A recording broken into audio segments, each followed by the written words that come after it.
Testing, testing, testing, testing, microphone testing. Hello, hello, people of the internet. I believe we are live.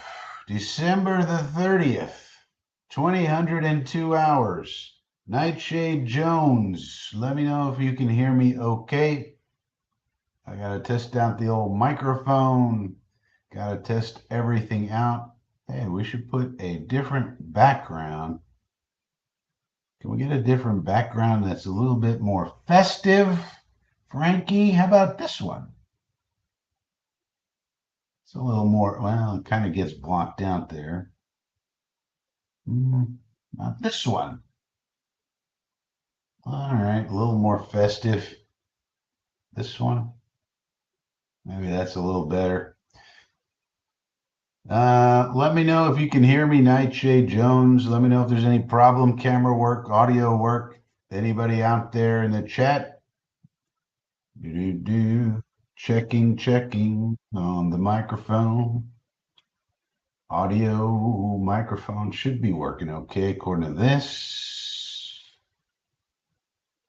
Folks in the chat, let me know if you can see and hear me okay. We got some Monday Night Football coming up tonight.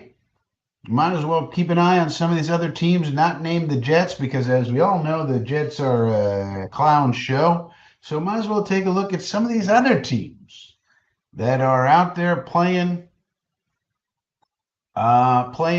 football and maybe doing so at a high level, such as the Detroit Lions or perhaps the San Francisco 49ers. Zadarius Smith looking at the camera as we move along here. All right, RBiv25 says all good. All right, EJ says we can hear you. All right, EJ, good. You never know with this hardware stuff, man, because we've had so many problems. We've had problems with the microphones. We've had problems with the computer. You believe that? I had to get a whole new laptop. We've had problems with the camera. We've had problems with everything. But you know what's interesting is we had a very big problem with the microphone for a while there. It was coming in all scratchy, and people were saying, hey, Frankie, that's scratchy. I think that's actually where I got the scratchy Malachi thing for Malachi Corley.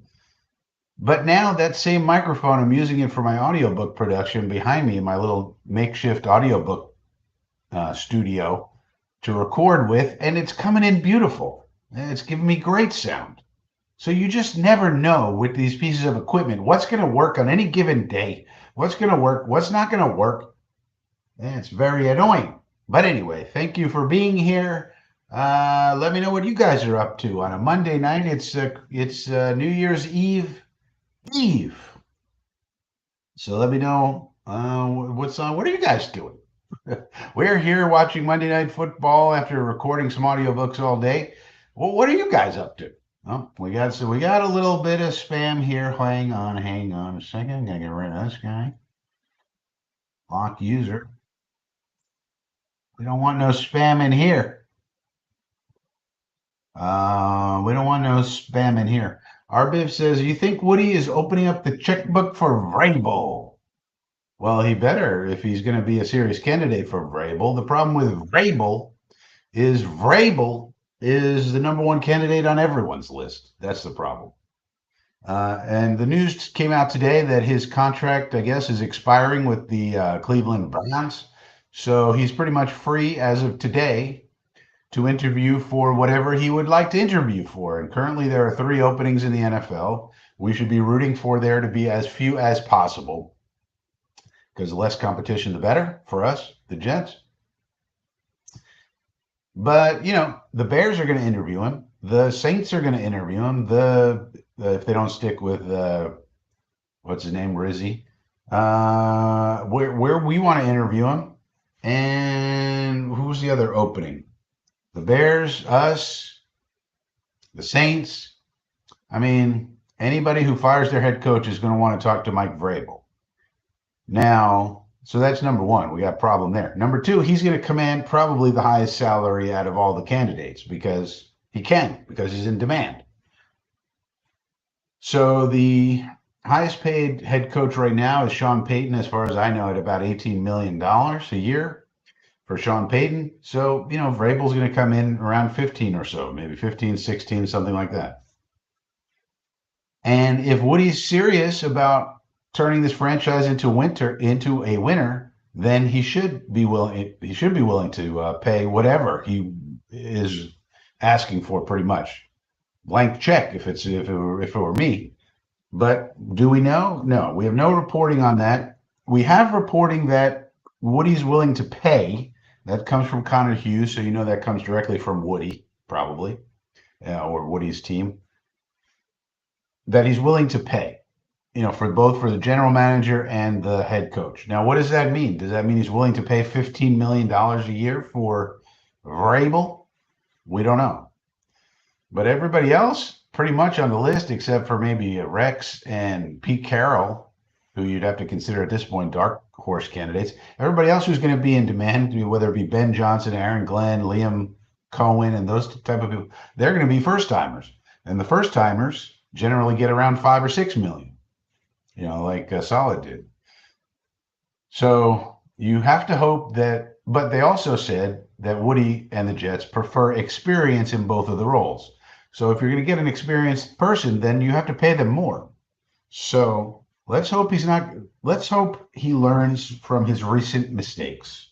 That's all I can say about Woody. We got to hope he learns from his gosh darn recent mistakes, because if he doesn't and he continues to make stupid decisions and do dumb things, it's going to be very, very hard to continue to be a Jet fan while he's the owner, or at least to be as passionate of a fan as we are now. Now, if he starts making smart moves and he's willing to pay and all of this, okay, let's go, because then we got a shot. But if you want talent, whether it be coaching or players or this or that, you got to pay up. You can't expect to be El Cheapo and get the best. And we should want the best. We need the best. We have it tough over here. We got the worst media. We got the worst beat writers. We got all these clickbait people that make your life miserable, ask you these dumb questions over and over and over again. And we got harsh fans. We got high expectations. We got the #1 media market in the world. All these things, make it a little more difficult than coaching in Green Bay or someplace. So you got to pay for that. You have to be willing to pay for that if you're going to get someone who can deal with all of that BS. And if he's not, it's going to be rough, man. It's going to be rough. What are Vrabel's downsides as a coach? Are we overrating him a bit? Well, his downsides, I guess you could say he's never gone to a Super Bowl as a coach. We're probably overrating him a bit just because he's the best candidate out there. Is he? I mean, I think you look at his track record, he's done really well. Never had a, elite quarterback and still was able to win. His teams were always tough as nails, and they had a culture of toughness, and we're going to, punch you in the mouth. And the players loved him, but he was also a hard ass, and he won until the last few years when what's his name made a terrible trade for AJ Brown and picked Treylon Burks and thought he could replace AJ Brown with Treylon Burks, which was terrible. And that's on the GM. But then the offensive line broke down, and then their team kind of fell apart. But I mean, I think he's the #1 candidate. Now, does that mean he's the #1 coach of all time and he's going to take us to the Super Bowl? No, but he's the #1 candidate currently on the market, and I don't think there's much. I don't think there's much opinion out there from credible people that says otherwise. Now, there's other good candidates, and so Vrabel can only go to one place. So wherever he goes, the other teams are going to have to move on. And there's other good candidates, but Vrabel's #1 on pretty much everyone's list. Every credible person in the media, everything that comes out from the teams, everything you see on YouTube when you see these things where it's like, it's one of these channels about one of these teams that might have a head coaching job open, like the Raiders. Okay, the Raiders might have a job open, they might not. Looks like they will. Well, now they're tying Vrabel to the Raiders because he knows Tom Brady, and Brady's a part owner now. of the Raiders. And of course, the Patriot fans want to fire Mayo. They were chanting "Fire Mayo" at the game when they were getting blown out in this last game. So, of course, there's a tie with the Patriots and Vrabel to go there. So everybody wants this guy. I mean, he's the number one candidate on everybody's list. But sure, you could say we're overrating him. He's never been to the Super Bowl. He doesn't have, I guess, decades and decades of experience. But he's number one. I mean, you can only go with what you got on the market, and he's number one on the market right now. Ben Johnson probably number two. Then you could say maybe Aaron Glenn three, or maybe Liam Cohen, something like that. But we really have to root for there to be as few openings as possible. So just hope Antonio Pierce keeps his job, and Gerard Mayo keeps his job, and Doug Peterson keeps his job somehow, and maybe the Saints go with Rizzi. Let's just hope everybody keeps their jobs, because that would be the best for us. We want as little competition for these coaches and general manager candidates as possible, and then our opportunity looks better, because I don't think Vrabel wants to sit out another year, and the GM candidates, they want to get hired because there's only so many of those jobs, and you got to grab them when you can, especially when you're of a certain age and you're like, okay, let's get a 5-year contract, let's get that going, and even if I fail, I'm good to go. In terms of career wise, it depends on where you are in your career. So yeah, we want as few openings as possible. That would be the best situation for the Jets. But yeah, so here we sit on December the 30th. It's New Year's Eve. What are you guys up to on a Monday night, aside from watching football? Assuming you are watching this football game, which is about to kick off here in a few minutes. They're doing the Monday Night Football song. I can feel it coming in the air tonight. We can't feel anything coming in the air for the Jets except stinkitude. So this game should be starting here soon. The Lions, of course, are playing for seeding. They want to make sure they get as high a seed as possible. They've had a great year, but their defense is now depleted via injury. The 49ers are surprisingly out of playoff contention, but they're fighting for pride, I guess you could say. We'll see if they can put up a good fight. It is at San Francisco, so the Lions outdoors. We'll see how they do in Northern California. Levi's Stadium, faithful to the Bay, it says on the stadium. Old Kyle Shanahan. Some of the 49er fans are talking about trading Kyle Shanahan. Maybe they want to trade Kyle Shanahan. What do you think? Should we trade for Kyle Shanahan? If he becomes available, give up a couple of first-round picks and get old Kyle Banana Hands over here? What if we did that? Some of the 49er fans want to trade his ass. Get him out of here. Not good enough. Don't make the Super Bowl. Not good enough for these 49er fans. Sure, we've made it to the Super Bowl twice in his tenure, but he lost. Not good enough for the 49er fans. I think the Jet fans would be quite happy with that kind of performance. All right, Lions kicker kicks it off. They got Deebo Samuel returning kicks now. So Samuel gets it and bowls his way out to the 38-yard line. A nice return. Deebo Samuel, superstar wide receiver, as part-time running back, is returning kicks for Kyle Shanahan and your San Francisco 49ers. Our Biv says, sure, why not? Well, what if it costs you 3 first-round picks? You doing that trade? This year, next year, and the following year, you got no first-round picks, but you got Kyle Shanahan? Well, you're doing that? Well, the 49ers have 3 wide receivers in the game and 1 tight end and 1 running back. That's called 11 personnel. But they put Pearsall, looks like, on the line. Oh, no, that's a fullback. They must have pulled Pearsall out of the game. Thought I saw him. Oh, Pearsall's right there. Maybe Ayuk went out. I don't know. Oh, they probably put Deebo in the backfield. That's what it was. Plus, they have Juszczyk, a fullback. We don't have any fullbacks on our team, but they do. So Lyle, sometimes they call him Lyle Shanahan for some reason. Points per game, 16th in the NFL. They're showing on the screen. So 22 points per game. They're average. So they have an average offense this year. And of course, if you're a defender of Lyle Banana Hands, you would say, well, they have too many injuries. McCaffrey's injured. This one's injured. But they do have Ayuk, and they do have Kittle, and they do have, well, they have that kid Conley. Oh, I think he's a rookie. They do have Pearsall. They do have Jawan Jennings. They do have a lot of weapons. So why is the 49er offense average 16th in the NFL in scoring? Riddle me that. You're going to trade 3 first-round picks for Lyle Banana Hands, and he's got an average offense? Well, that would be an improvement over our offense, which is terrible. That's true. But we don't have no Brock Purdy either. All right. Pearsall in motion now. He hands it off to Debo in the backfield. So the 49ers are short on running backs. They keep getting injured. Isaac Guerrero is injured, and Izzy Abanikanda that they stole off our P squad is not active for them this year. And they're still using Debo in the backfield and to return kicks as well. So it seems like they're burning out old Debo. But nonetheless, they got the fullback in the game. They got the tight end in the game. They got Debo in the game.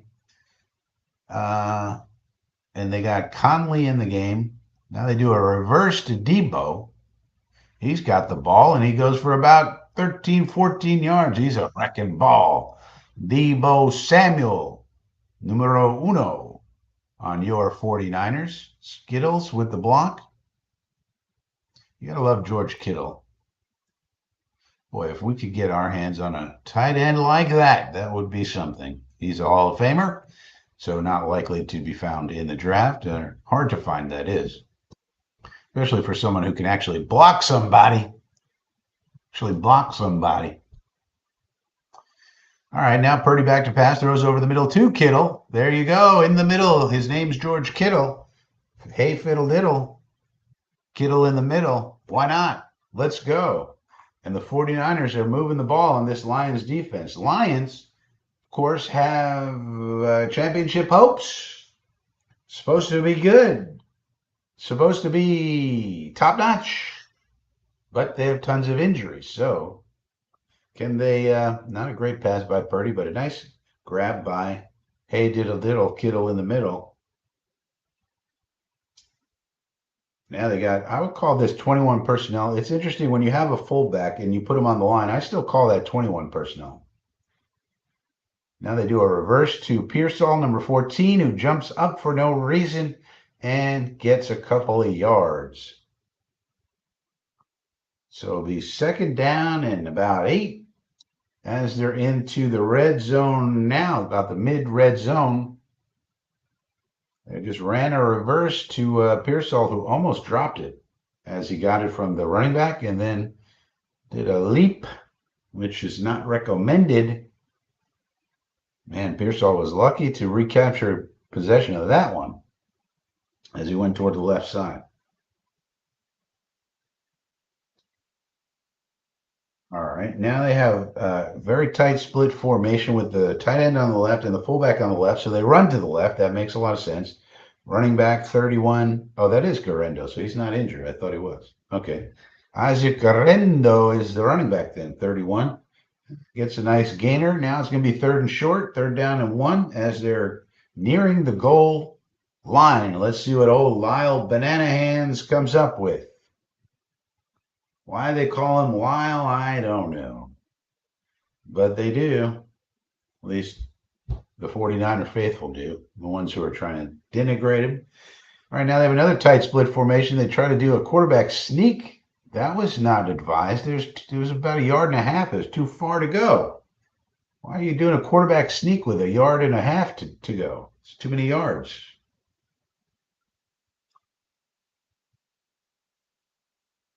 But it looks like they're not going to take the free points. And they're going to try to convert on 4th down against Dan Campbell's kneecap defense. Let's see what they do. They got a big full house operation, and they run another quarterback sneak, and they finally get it. All right, so QB sneak to QB sneak. Why not? Back-to-back QB sneakers. All right, but this time he made it. Good job by Brock Purdy, the quarterback birdie. Now they're going to go with two tight end set. I think Saubert is in there. Yeah, two tight ends on the left and the running back on the left. So they run toward the middle. They give it to Garendo, and he's stuffed. Does not get anything. See what they got on second down and goal now. As we move along here on Monday Night Football, flag on the play, late flag. Seemed like some extracurriculars going on with Jauan Jennings, first and Jauan, third and Jauan, they call him.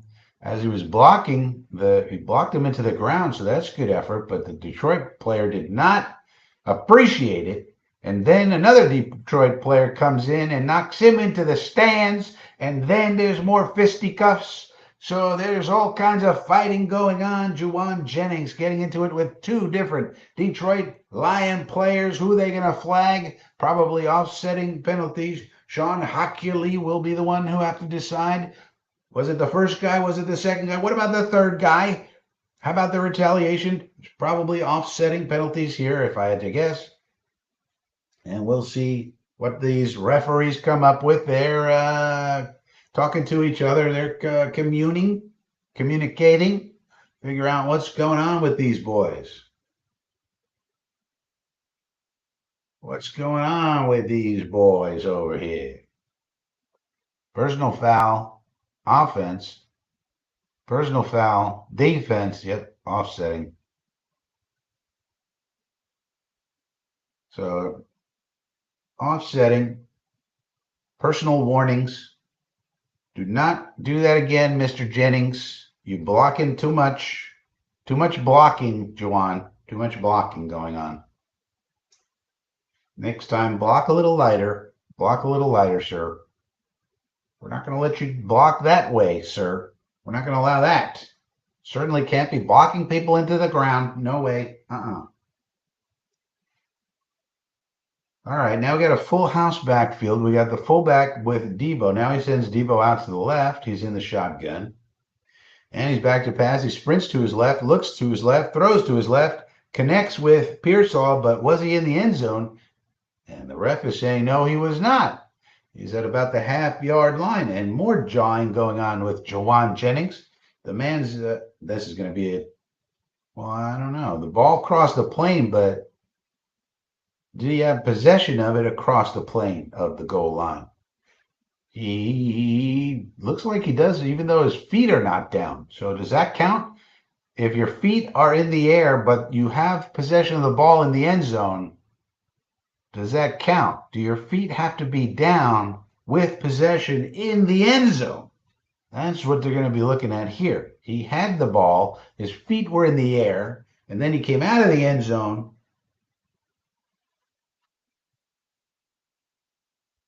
Oh, and they're saying, yeah, that's a touchdown. So I guess the feet did not have to be down in the end zone. As long as the ball was possessed while you're jumping in the air, it still counts. So that's good.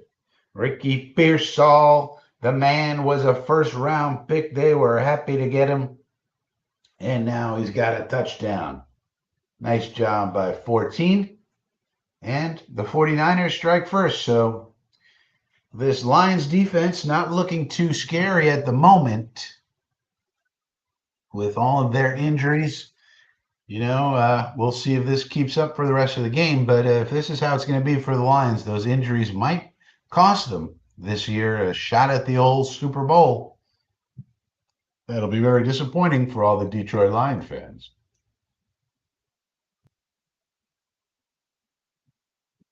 Extra point up and good. So 7-0 San Francisco. You got to love it. Jauan Jennings likes it. Ricky Pearsall likes it. Brock Purdy likes it. Lyle Banana Hands likes it. They all likes it. All right. There you go. December the 30th. The entire year is over. Can you believe this entire year is over? It's hard to believe that this year is now almost officially done. What a year it's been. The expectations we had. We thought we were going to have a fun football season. Turned out all we had was a bunch of garbage and a bunch of disappointment and frustration and anger. That's what we had. And now the year's coming to an end. It's New Year's Eve, and we're here to watch a little football. We got some college football coming up uh, this week. You guys think I should do live streams for the college games? What about the college games? Should I do some live streaming for the college games coming up for the playoffs? College football playoff.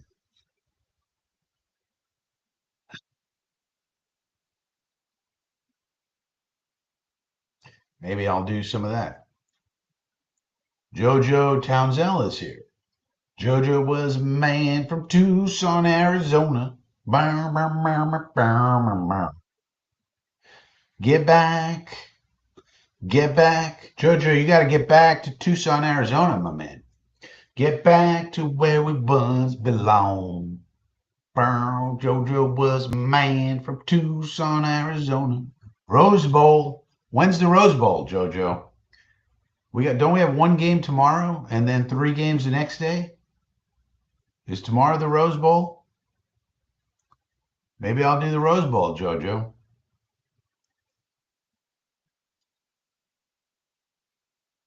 Why not? We'll just keep doing live streams, man. Keep our eye on all these football goings on. Keep our eye on all these teams. The Lions, the 49ers, the Saints, the Bears, you name it, the Packers. We'll just watch all these other teams. 5 p.m. Wednesday. Well, today's Monday. Is there a game tomorrow, JoJo? What about tomorrow? Then we got Wednesday. And then we got Thursday night football. Is there a Thursday? There's no Thursday night football this week, I don't think. But then there's Saturday games. Maybe I could do some Saturday games or one Saturday game. And then the Jets on Sunday. But that's at 4:30 now. So they got to screw with that. 49ers kick it off to the Lions. All right, so let's see what this Lions offense can do. They take it out to about the 36-yard line. Here comes old Jared Goff and the Lions offense. 71% completion percentage. Excellent. 336 pass yards per game. That is excellent. That's weeks 11 through 16. I was going to say for the whole year, that seems crazy. But that's the last, I guess, 7 weeks.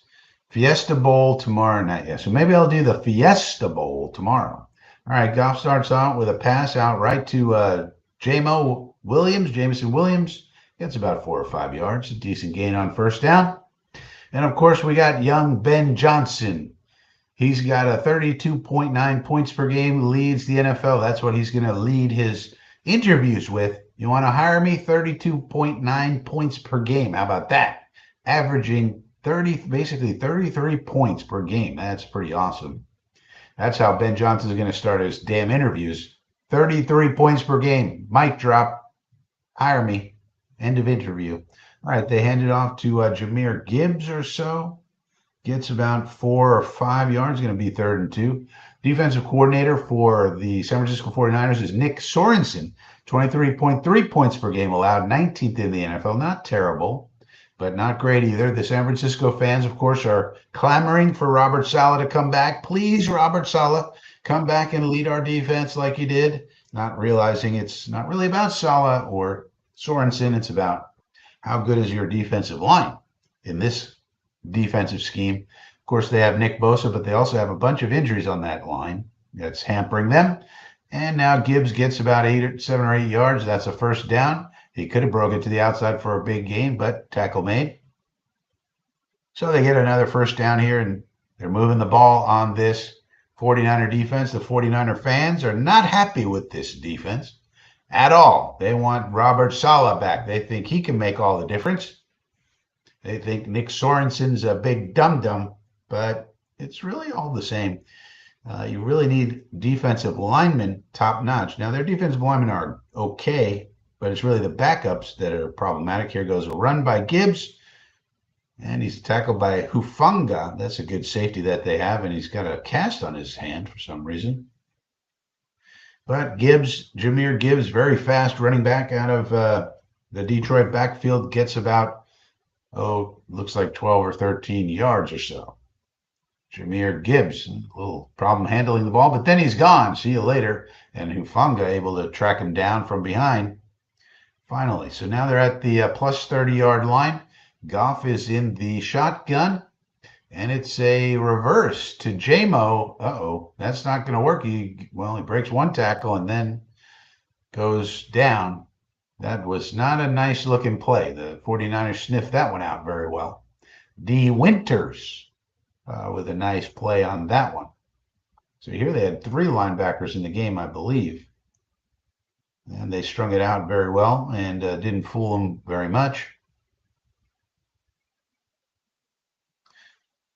But yeah, the 49ers, I don't think Robert Saleh is going to make too much of a difference, or at least as much of a difference as getting, if you're going to stick with this defensive alignment that you have, you need more high quality D linemen. There's a nice pass, but there's a flag on the field. Josh Reynolds makes the catch, gets it down to about the 7-yard line, but there is a flag on the play. Flag on the play. Flag on the play. Somebody has violated the rules, and there's a flag on the play. Pass interference defense, that will be declined. No, thank you. We'll take the result of the play. That's a first down, first and goal. So neither one of these defenses is acquitting themselves very well so far tonight. Both of the offenses have gone down the field nice and easy. This is on Green, their cornerback that they picked up in the draft this year. They called the penalty on him, I guess. But Reynolds took it down to about the 9 or 8-yard line or so. So they're in the red zone. Let's see how the Ben Johnson offense operates here in the red zone. Ben Johnson, the big name in the coaching circles. Everybody wants a little Ben Johnson for their team, especially the Bears, who have Caleb Williams. Now, they brought in some extra beef here. They brought in a couple extra offensive linemen. They're moving them around, moving them to the left side. Let's see if they run to the left side or if they fake it that way. No, they really run to the left side, and that's good blocking there by those gentlemen. Nicely done. Dan Skipper and I guess that's Christian Mahogany. Did the Lions get Christian Mahogany also in this draft? Man, they're so smart picking up these extra offensive linemen and then using them in creative ways. They bring them in as kind of like tight ends or eligible receivers. You stick them on the end of the line, they block their butts off.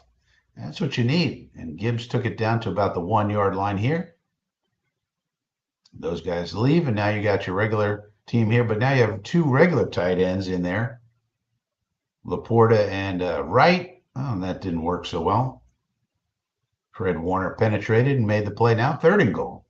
So on 3rd and goal, let's see what the creative genius Ben Johnson's got in mind now.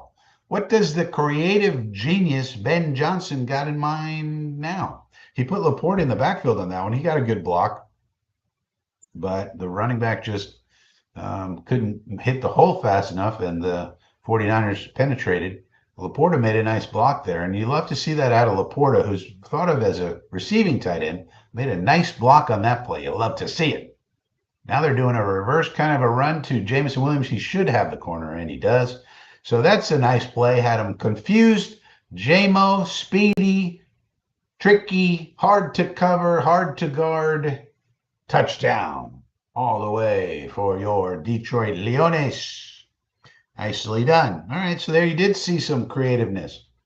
Here, he puts J-Mo in motion, and then he has him come all the way back and takes the handoff.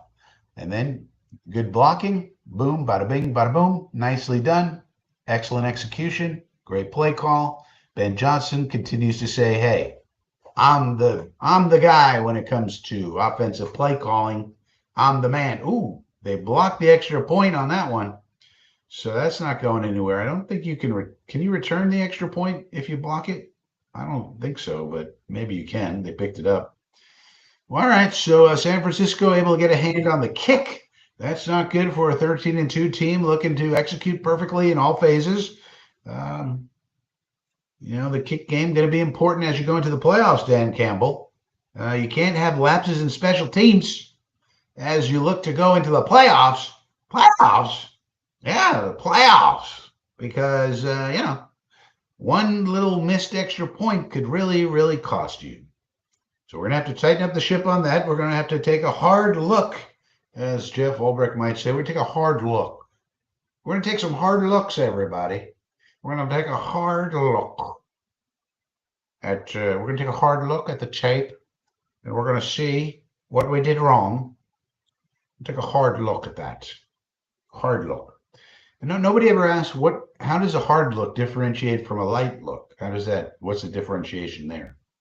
What's the difference between a hard look and a regular look, Mr. Head Coach Man? What's a regular look and versus a hard look? What's the difference? We're going to take a hard look. Hard look at that. We're going to take a hard look. And after all these hard looks, do we ever do anything different? We took a hard look and we decided not to change anything. We're going to continue to lose. Oh, thank you. We took a real hard look and we decided everything's perfect. Oh, so why do you lose by 40 points? Well, hey, everybody has a bad day now and then. Well, we took a hard look at it, everybody. We took a hard look. Took a hard look. All right, so so Dan Campbell and the Lions. So basically, we saw the offenses dominating the defenses there on those first two possessions. We'll see if that continues as the game moves on, or is that a first 15 situation where the plays are all scripted and everybody knows what they're doing ahead of time. Once the game starts, then your first 15 are over. Now you got to make some adjustments and so forth and so on. So let's see who adjusts the best. Will it be the Lions or the 49ers? 7-6 is the score in the first quarter of this one. As they pan the camera through Levi's Stadium. Levi's are a company that makes jeans, and they sponsor this stadium. However, the stadium is not covered in denim, which seems like a missed marketing opportunity, if you ask me. If you have a Levi's Stadium, shouldn't the entire stadium be covered in denim? I ask you.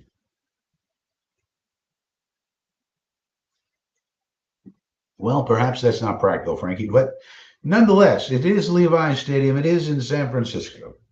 And we do have a battle between NFC foes, Lions, 49ers. Now, the 49ers are not in contention for anything this year except for a worse or better draft pick. But the Lions are hoping to go to the Super Bowl. And a lot of those Super Bowl hopes are going to rest on a defense that's been mightily injured as they bring up the notable injuries. Carlton Davis, Khalil Dorsey, Anik Rakestra, Malcolm Rodriguez, Alex Anzalone, Derek Barnes, Aiden Hutchinson, Aleem McNeil, Kyle Pecco, John Kaminsky, all injured. That's a lot. That's a lot. That's a lot, especially the D linemen. Hutchinson is a star. McNeil is excellent. Kaminsky is a really good role player, too. The other guy I'm not familiar with, to be honest with you. All right, so now the 49ers are in. This is a tight, condensed formation here. They fake the handoff to Correndo, roll out to the right. There's a flag on the play. Purdy is going to get sacked, and they're probably going to call holding on top of it. Kittle's pointing the other way, so maybe not. I don't know what they're talking about. Position of that flag is usually holding on the offense. Let's see, holding defense. Okay. Well, it was holding, but on the defense. That's odd. On Al-Quadin Muhammad. That's the guy they signed right off the street. Now, let's see how Aaron Glenn's defense can do with all these substitutes. Oh, he was definitely holding, yeah. Not good, Al-Quadin. Not good, Mr. Muhammad. That's very obvious hold. Yeah, absolutely. Let's see how Aaron Glenn's defense can do with all these substitute players and guys they got off the street. Can they hold down this Lyle Banana Hands offense? Is that possible? Well, here's a pitch for a run and a nice stop by 46. Campbell, the linebacker they took in the draft. Everybody said, why are you taking a linebacker? And I said, I think they know what they're doing over there. Jack Campbell turned out to be a nice little linebacker and a great play on that one. Jojo says, 0 adjustments on defense. Well, we don't adjust much. We're simple. You heard it from the man himself, Jeff Ulbrich. He told you we have a simple defense. It's very simple. We know how they're going to attack us. They know how we're going to attack them, and we keep it simple. And by keeping it simple, we think we can execute better than you. And guess what? We were wrong. Because everybody has tape these days, so if you make no adjustments, you will lose. And that's what we're seeing. Part of the problem anyway. Well, Purdy now back to pass, throws it to his running back, Isaac Guerrero, out for about 6 or 7 yards. So that's a decent gainer. So it'll be third and medium now. Isaac Guerrero getting a lot of playing time now with Christian McCaffrey having suffered many different injuries this year. Third down and 4. So let's see what Banana Hands dials up here on a third down. Zadarius Smith is in for the Lions. They made a trade for him, I believe, if I recall correctly. And they were able to acquire him, get him on the team when they lost Aiden Hutchinson. Man in motion is Pearsall going right to left. Purdy looking left, throws, got a man open. It is Pearsall. Not the best throw, but Pearsall was able to make a nice one-handed catch. Good job. So it looks like 14 Pearsall is starting to fulfill some of the promise that they had with him when they picked him. And did he have 2 feet in and possession? That's the question. Very close. But starting to look like they're getting some return on the investment of Ricky Pearsall. Finally, juggles, depends. They got to show this. They got to show us when exactly he has possession. 1, 2, he's got it. So nice catch by Ricky Pearsall. Finally starting to come into his own, it looks like. And they hand it off to Guerrero. He gets through the middle of the line and goes for about 12 yards. Nice pickup by the running back, Isaac Guerrero. Nice job.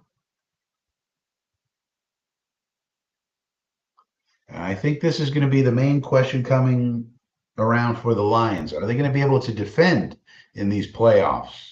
With all these injuries and all these guys that they've had to sub in there, can Aaron Glenn figure out a way to get this defense to stand up and stop these high-powered offenses that are going to come after them? Don't forget, they might have to play the Eagles. They might have to play the Packers. They might have to play the Vikings. We don't know who they're going to have to play, but here's another throw right down the middle to the man in the middle, George Kittle, eating a bag of Skittles right in the middle. Hey, fiddle diddle diddle. There he goes. First down, 85. You might want to cover George Kittle, Hall of Fame tight end he is. But that's just me. They had the linebackers really moving to the offense right, defense left, and then they just moved Kittle in behind them. Why they were all reacting so hard on that one, offsides on the defense. So this, Kirby Joseph, come on now, play was over.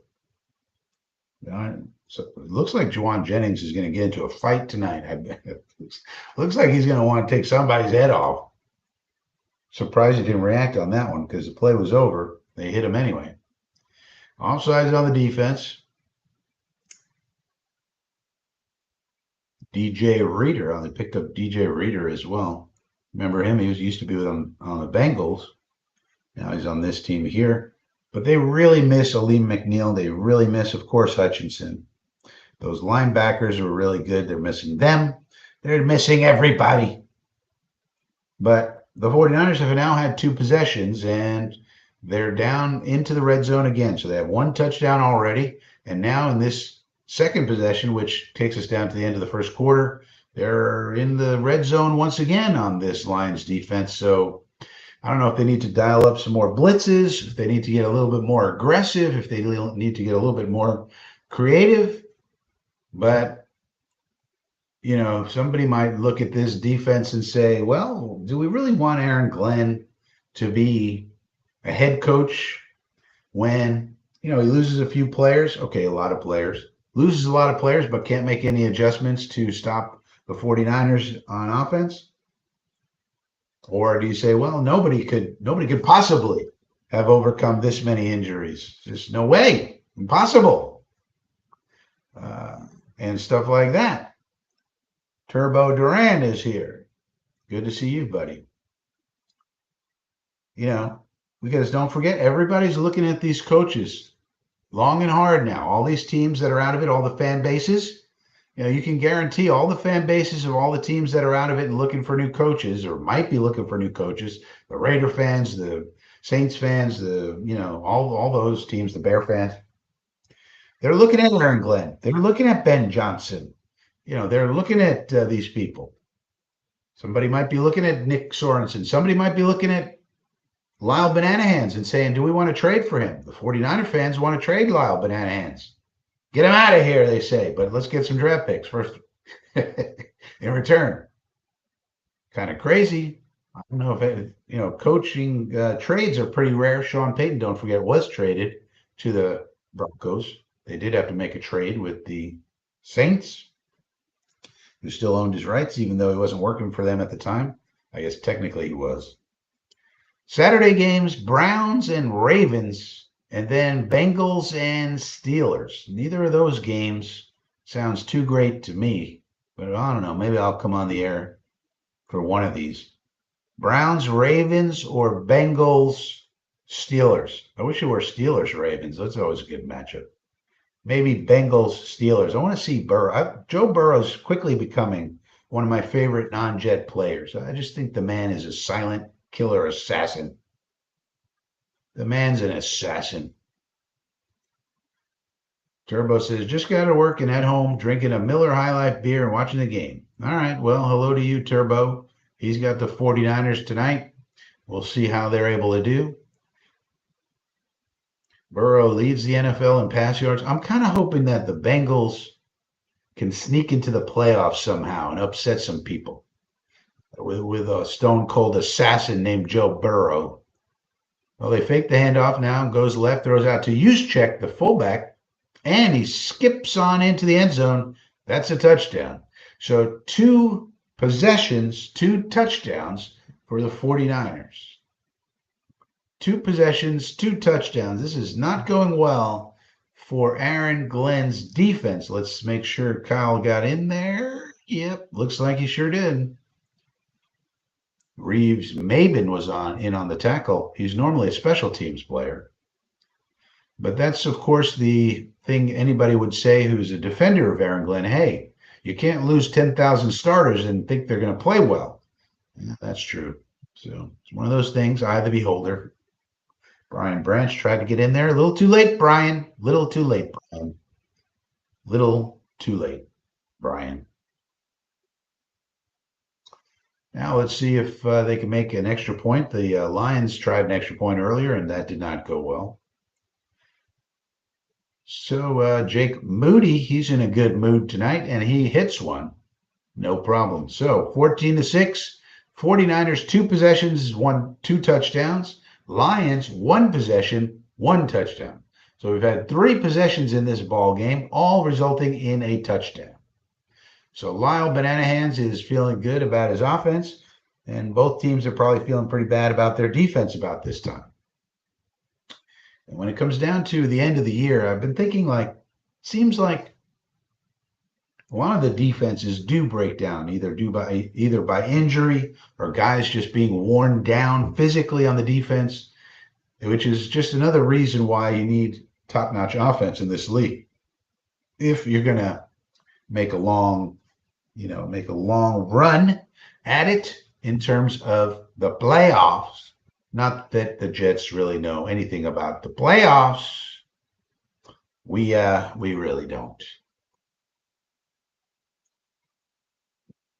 The Lions lost 14 straight games to the 49ers dating back. Well, that's interesting. I wish the damn Lions were full strength. I hate seeing these teams that are just so beat up with injuries. It's like you think you're getting a certain product, but you're not getting that product actually. You're getting a different product because you want to see Aiden Hutchinson, not Schmaden Schmutchinson. But you don't get to see Aiden Hutchinson because he's injured, and all these other people are injured. It's a little bit of a consumer fraud situation, in my opinion. It'd be interesting if somebody sued the NFL. You probably wouldn't win, but it'd be an interesting novel legal theory to try to say that the NFL is not doing everything in its power to field the team promised to the consumer at the beginning of the year. Why? Because of artificial turf. As one reason. Now, I'm not saying that would succeed, probably wouldn't, but it'd be an interesting legal theory to try. Maybe you could get somewhere with it. Maybe you can make a headline or two. Is the NFL really trying everything it possibly can do to reduce injury when they have artificial turf fields allowed and about half the teams have artificial turf? Not saying it would succeed, saying it'd be an interesting thing to try. That's what I'm saying. So Jared Goff has 33 touchdowns. That is a career high for Mr. Goff. Over 4,000 yards, 4,124. So let's see if he can keep pace with old Brock Purdy and Lyle Banana Hands. Let's see. There's the kickoff. Looks like they're going to down it, and they do. And there's a flag, of course. Flag on the play. There's shenanigans going on. There's some shenanigans. We got to put a stop to these shenanigans. Flag on the play. Flag on the play. Shenanigans going on. Hold on. Somebody violated the rules of the game. Shenanigans. We got to put a stop to these shenanigans. Illegal formation. Illegal formation. You didn't have your right foot properly aligned. Your right foot was not properly aligned, number 40. Stop with these shenanigans. We've got to stop these shenanigans. Flag on the play. All right, so they moved him back, I guess. Where are they now? Well, I guess they moved him back 5 yards. All right, wonderful. Well, Goff now back to throw. He throws out to his right. That's Laporta there. Only gets a yard. That's a nice tackle by Malik Mustafa. That's a safety they got in the draft. I wanted to get that guy for the Jets. Hard-hitting safety. That's who we need. That type of a guy who can hit you right in the mouth. Make a nice tackle. Attaboy Malik Mustafa. They have another great one in Hufanga. They got some good young safeties on this team. You love to see it. You love to see it. All right, 2nd down and 9 now. Goff is in the shotgun. He's got 3 wide receivers to his left, and he hands off out of the 11 personnel over to Gibbs, who gets about 5 or 6 yards. So it's going to be 3rd and about 3 or 4 yards to go here. So let's see if Goff can keep up with Purdy and the 49er offense by taking it down the field for another touchdown. If they do, they probably go for 2 since they missed the extra point on the last one. They might not. 3rd and 4, so let's see what Ben Johnson, the creative genius, let's see what he pulls out of his hat on 3rd down and 4. 49ers trying to stuff him. Gibbs in motion. Goff looking to his right, looking to the middle of the field, and throws it. Nice catch by Laporta. Again, what a nice asset it is to have a tight end with hands like Sam Laporta. They say in Detroit, are you a Laporta supporter? Well, you throw it to this guy, he never drops it. Sound nice? I wouldn't know what that means. I'm a Jet fan. We drop everything. I mean, he had it, Lenore right in his face, and he still catches it. You got to love Sam Laporta. All right, well, 49ers in nickel. 49ers are in nickel against this 12. So the Lions went to 12 personnel there to bring in their blocking tight end, Matthew Wright. That's what we need, is a blocking tight end. Somebody who can block somebody. You know what I'm saying? And so 7-yard game for Jahmyr Gibbs. Having a nice little game, Jahmyr Gibbs. Handling the workload for Ben Johnson's Detroit Lion offense. Dan Skipper's in the game. He's an extra, essentially tight end. So they essentially have 13 personnel here. 2 tight ends plus Skipper, who's a tackle eligible. They move Sewell. That's a beautiful play. Boy, oh boy. You know, when you have a guy like Penei Sewell, what a beautiful thing that is. You can take a tackle, move a guy to his right, Skipper, who is essentially an extra lineman. So then you can take your tackle and move him. That's called tackle move, sometimes called. You take him and you put him on the move so he can take somebody out in the middle of the field. A tackle, this is now, not a guard. You love it. You love to see that kind of thing. That's just a beautiful draft pick, Penei Sewell. What a player he is. Boy, oh boy. All right, now got back to pass. Bosa can't get there, thinks he was held. Off to Laporta, makes the catch, gets hit hard. There is a flag on the play. They're probably going to call holding on whoever was blocking. Yep, whoever was blocking Nick Bosa, Nicholas John Bosa. Let's see. Oh, that might be Sewell. See, I was singing his praises, and then he gets a holding call. That's what happens. And he got his hands too high there. That's what happened. So that's what happened. He got his hands too high, Then he got out leveraged. Then he tried to make up for it and he held him.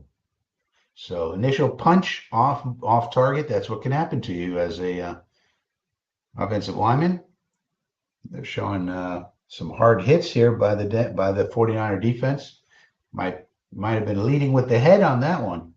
But 1st and 20 now. So Goff back to pass. Looking, goes to his right, looking, can't find anybody. And he's going to get sacked. And that's going to be Bosa, Nicholas John Bosa.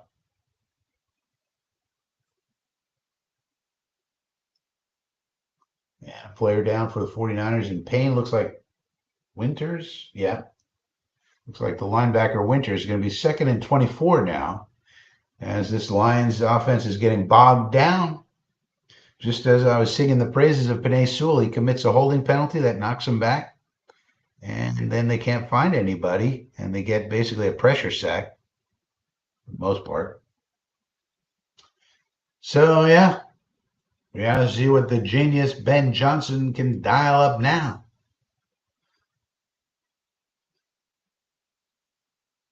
Let me know in the chat if there's any topics you want to talk about. Feel free to ask questions, engage, take your attention off the screen for a second for the game. We got the game on. We got old Frankie on. There's a lot to pay attention to. But, feel free to type in a question if you so desire. Restream's telling me there's 61 people here, but I have a feeling that's not correct. Some reason. Now, if you're on X and you're listening and watching, send in a comment. I want to see if I can get it live through Restream, because so far it just shows me the YouTube comments. But I'd like to see if there's a way to get the X comments. So if you're on X, send in a comment, say hello. Why not? See if I can read it, see if I can get it. See if this technology works. Might as well be testing technology all the time, because you never know when you might need it. Never know when you might need it.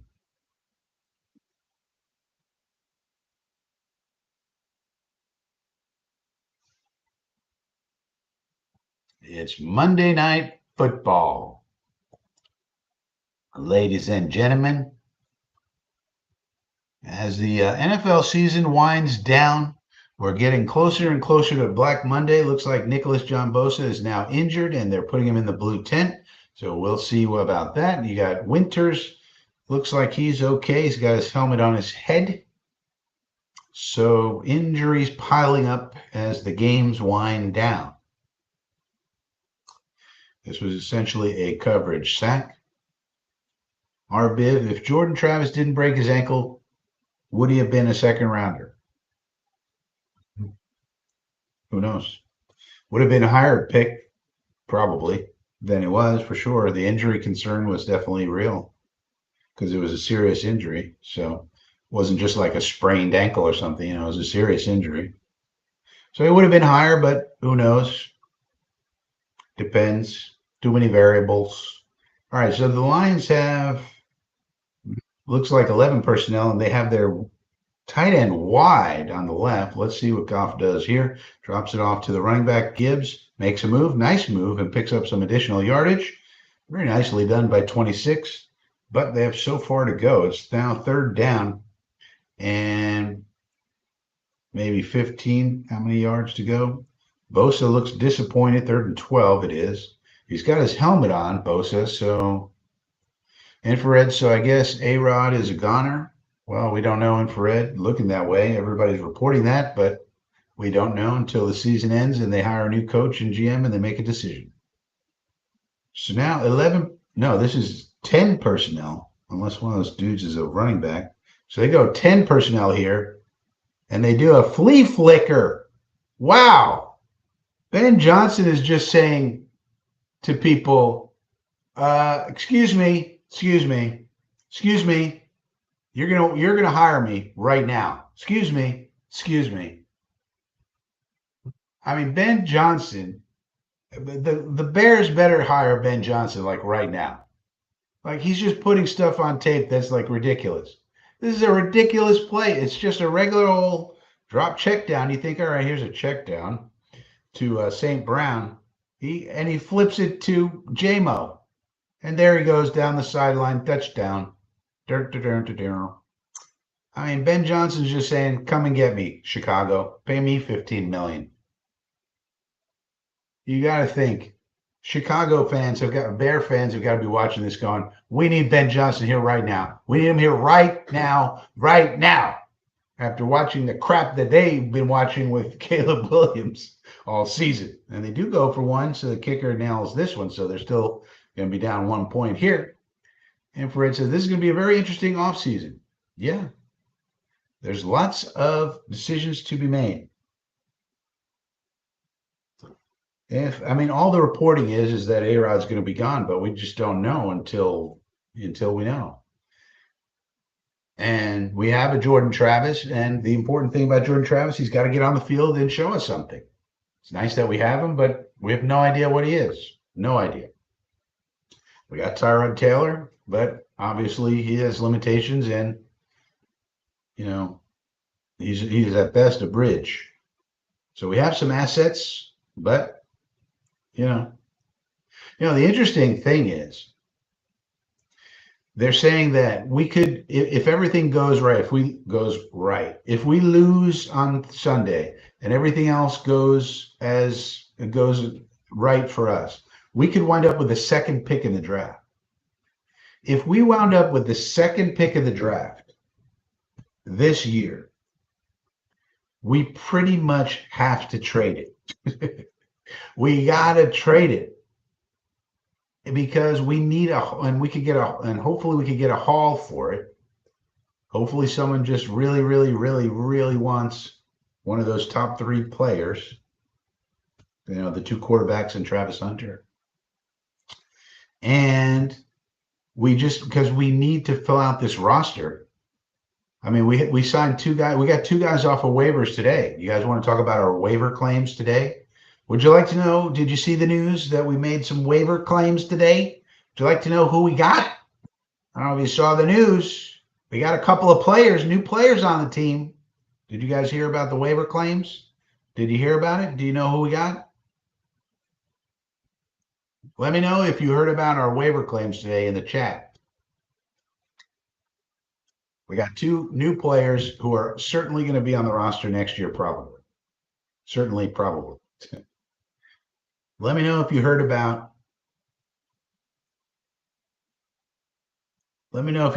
our waiver claims today.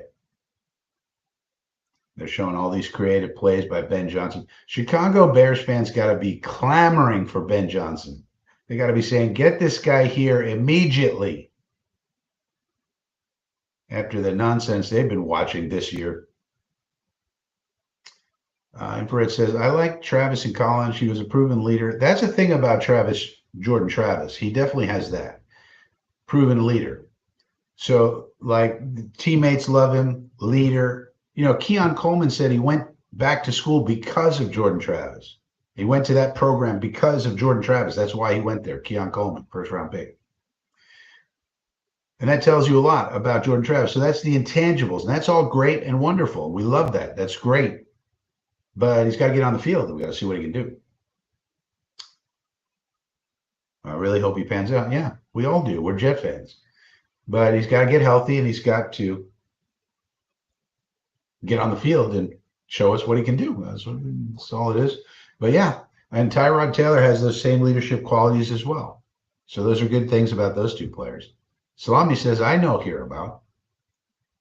There's a pass to Jennings. First and Juwan.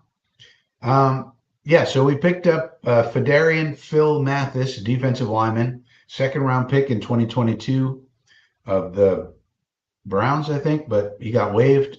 So Fedarian Mathis, he's a decent prospect coming out. It was a 2nd-round pick.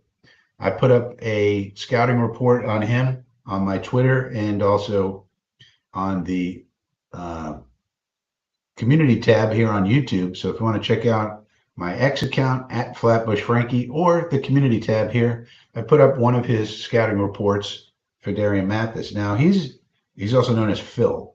They call him Phil Mathis. So he's a guy who was a second round pick. You know, it didn't work out for him for whatever reason with the team he was on. We picked him up on waivers. He has 1 year left on his rookie deal, so he's certainly going to be on the 53 man going into camp. And he's an interesting guy because we need defensive linemen in the worst way. We just don't have many on the roster.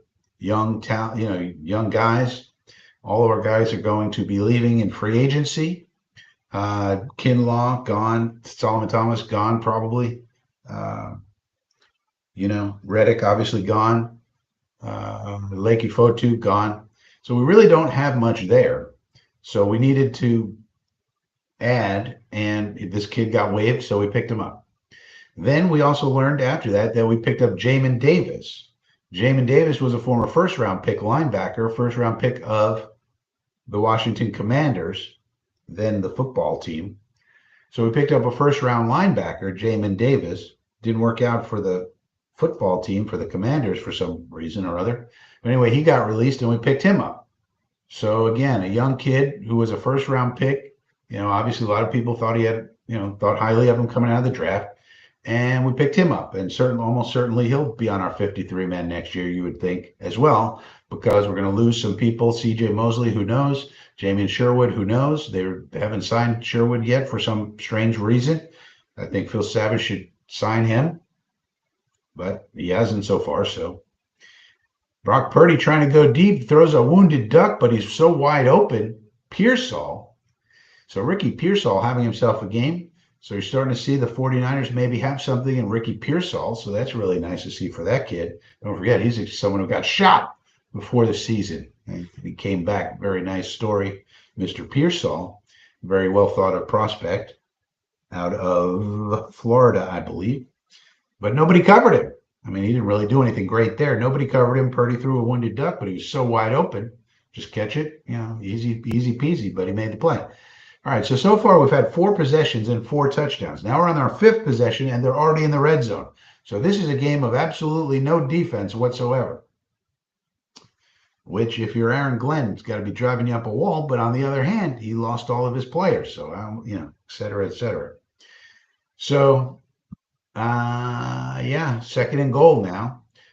So this was about a 40-yard pass from Brock Purdy, and it didn't look pretty. It was not exactly a gorgeous throw, but got the job done. Sometimes you just got to get the job done by any means necessary. So now you got the 49ers, Purdy in the shotgun, 2-by-2 formation, looking left, looking right, can't find anybody, fakes to the left and just takes it into the end zone. A nice play by Brock on the ground with a little mobility. So 5 possessions, 5 touchdowns. This is not a game for lovers of defense. This is a game for lovers of offense for sure. There's no defense being played in this game. That's for sure. At least not so far. Purdy looked left, didn't like anything, looked right, faked left, and just went right all into the end zone. That's what happens when you got a mobile quarterback who can at least run a little bit. Get it right into the end zone. Brock Purdy, touchdown. So, we've got 2 waiver claims today, so at least Phil Savage is doing something. They woke up Phil Savage long enough to make these waiver claims. Now, what they said about Phidarian Mathis, Phil, as they call him, they said at least 4 other teams, I think they said, made claims on him. So he was highly sought after. It wasn't just us, thinking, with our crazy analysis and crazy pro personnel decisions. A bunch of other teams wanted him as well. And so that's where our terrible record comes in handy. We can get good waiver claims. That's another nice thing about having a terrible record. Next year, when all the teams cut their people, whatever ranking we're in for the draft, we stay in that ranking for the waiver claims. So in other words, if we get up to number 2 in the draft, we're number 2 in the waiver claim priority when they make those preseason cuts. So that's another advantage of being a terrible team. So if you want to call it that. Salami says, I miss the pre-modern football. Well, they're not going back, Salami. So you better get with it. Because guess what? Ratings are booming. Business is booming. Everybody loved the NFL. We're going global. We're going to put a game on the moon. We're going to put a game in Jupiter. We're going to put a game in Argentina. We're going to put a game in Australia. We're going to put a game in New Zealand. We're putting it all over the place because NFL football is booming. People love NFL football. It's going global. So we're not going back to the pre-modern football. We're not happening. Too much money to be made, Salami. So you better get with it. Otherwise, you're going to be longing for something that's never coming back. It's never coming back. There's too much money to be made in this here NFL football.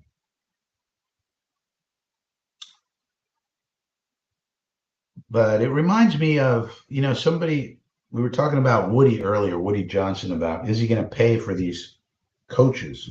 One point we forgot that I usually make, it just came back to me, is that this is why I have been talking about private equity and selling shares in the team. These are ways for Woody to get some liquidity out of the team now. He could go the private equity route, or he could just have individuals buy a small percentage of the team, like Tom Brady's doing with the Raiders. And that way, Woody gets liquidity. He gets straight cash that he can then use to pay these coaches top dollar. Because I think we got to pay coaches top dollar. We want the best. You got to pay for the best. You can't expect to get the best on rock bottom prices. So, but that's something that he hasn't done. And nobody asked him about, like, why is it that the owners never have to go in front of a microphone? We get the head coach 4 times a week. We get the coordinators once a week. We get the players 2 or 3 times a week. We never get the owner. Why is that? Why do these owners never have to face the music of the media? There's a handoff that went nowhere. So the offenses are 5 for 5. It's 21-13, 49ers ahead of the Lions. No defense being played. If any defense can get a stop, they might win the ball game if you just won one stop. The Lions have been pretty creative on offense. A lot of creative play so far. Ben Johnson's been in his bag, as they're going to say on Twitter and elsewhere. But now they got a man in motion. They got Laporta out wide. Interesting that they have a tight formation except for Laporta out wide. It's an interesting alignment. And they throw out of the backfield to Jahmyr Gibbs. There's a kid who's a weapon. I don't want to call him a running back. I call him a weapon. He's an offensive weapon. He can go out for passes. He could take handoffs. He could do whatever you want him to do. He could do a flea flicker. He could do whatever you want him to do. Hey, he can do it. There he goes. Bye-bye. Boop, boop. See ya. See you later. Jahmyr Gibbs, everybody. Now they got a tight end in the backfield. They got an extra blocker on the line. Fake the handoff. And that was, I guess that was not a fumble, but he tried to throw it away there. But he had a receiver in the vicinity, so it'll be 2nd and 10. Malik Mustafa, guy I wanted for the Jets, tried to steal that one, but no bueno. It's coming on the blitz. Who's this Jefferson guy that the Lions have as a running back? Jefferson. For a long time in their practice squad, they had Bam Knight. Guess where Bam Knight is right now? Anybody know where Bam Knight is right now? Anybody guess? Anybody know? Where's Bam Knight right now? Trivia question for the chat. Wake up, chat. All right, Goff goes down and does a screen pass to Gibbs. That kid is a weapon. And he gets it to about within 2 yards of the first down. So it'll be 3rd down and 2. We'll see if they're able to convert. Trivia question for the chat. Wake up, chat. Where is Bam Knight right now? Without Googling. Don't Google. No Googling allowed. No Googling allowed. Where's Bam Knight right now? Where's Bam Knight right now? And we got, boy, This Lions offense really operates quite efficiently, doesn't it? They need a first down. It looks beautiful. Now we try to convert a first down and we look like we don't know what the hell we're doing. This offense, they just they throw it out to St. Brown. They throw it out to this one. They throw it out to that one. Our Biff says, "Where's Bam?" That's the trivia question. Me, no, says Salami. Well, I got news for you guys. Good news. He's on a practice squad. Guess whose practice squad he's on? And they hand it off to Reynolds. He's able to get about 7 or 8 yards. He's definitely on a practice squad. But guess whose practice squad he's on?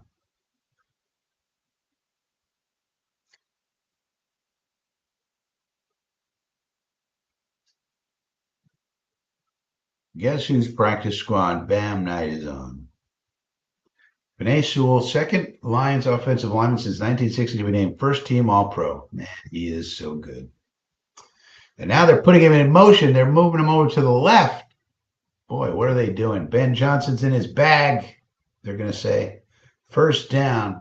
But when you have a guy like Penei Sewell, it's such an advantage.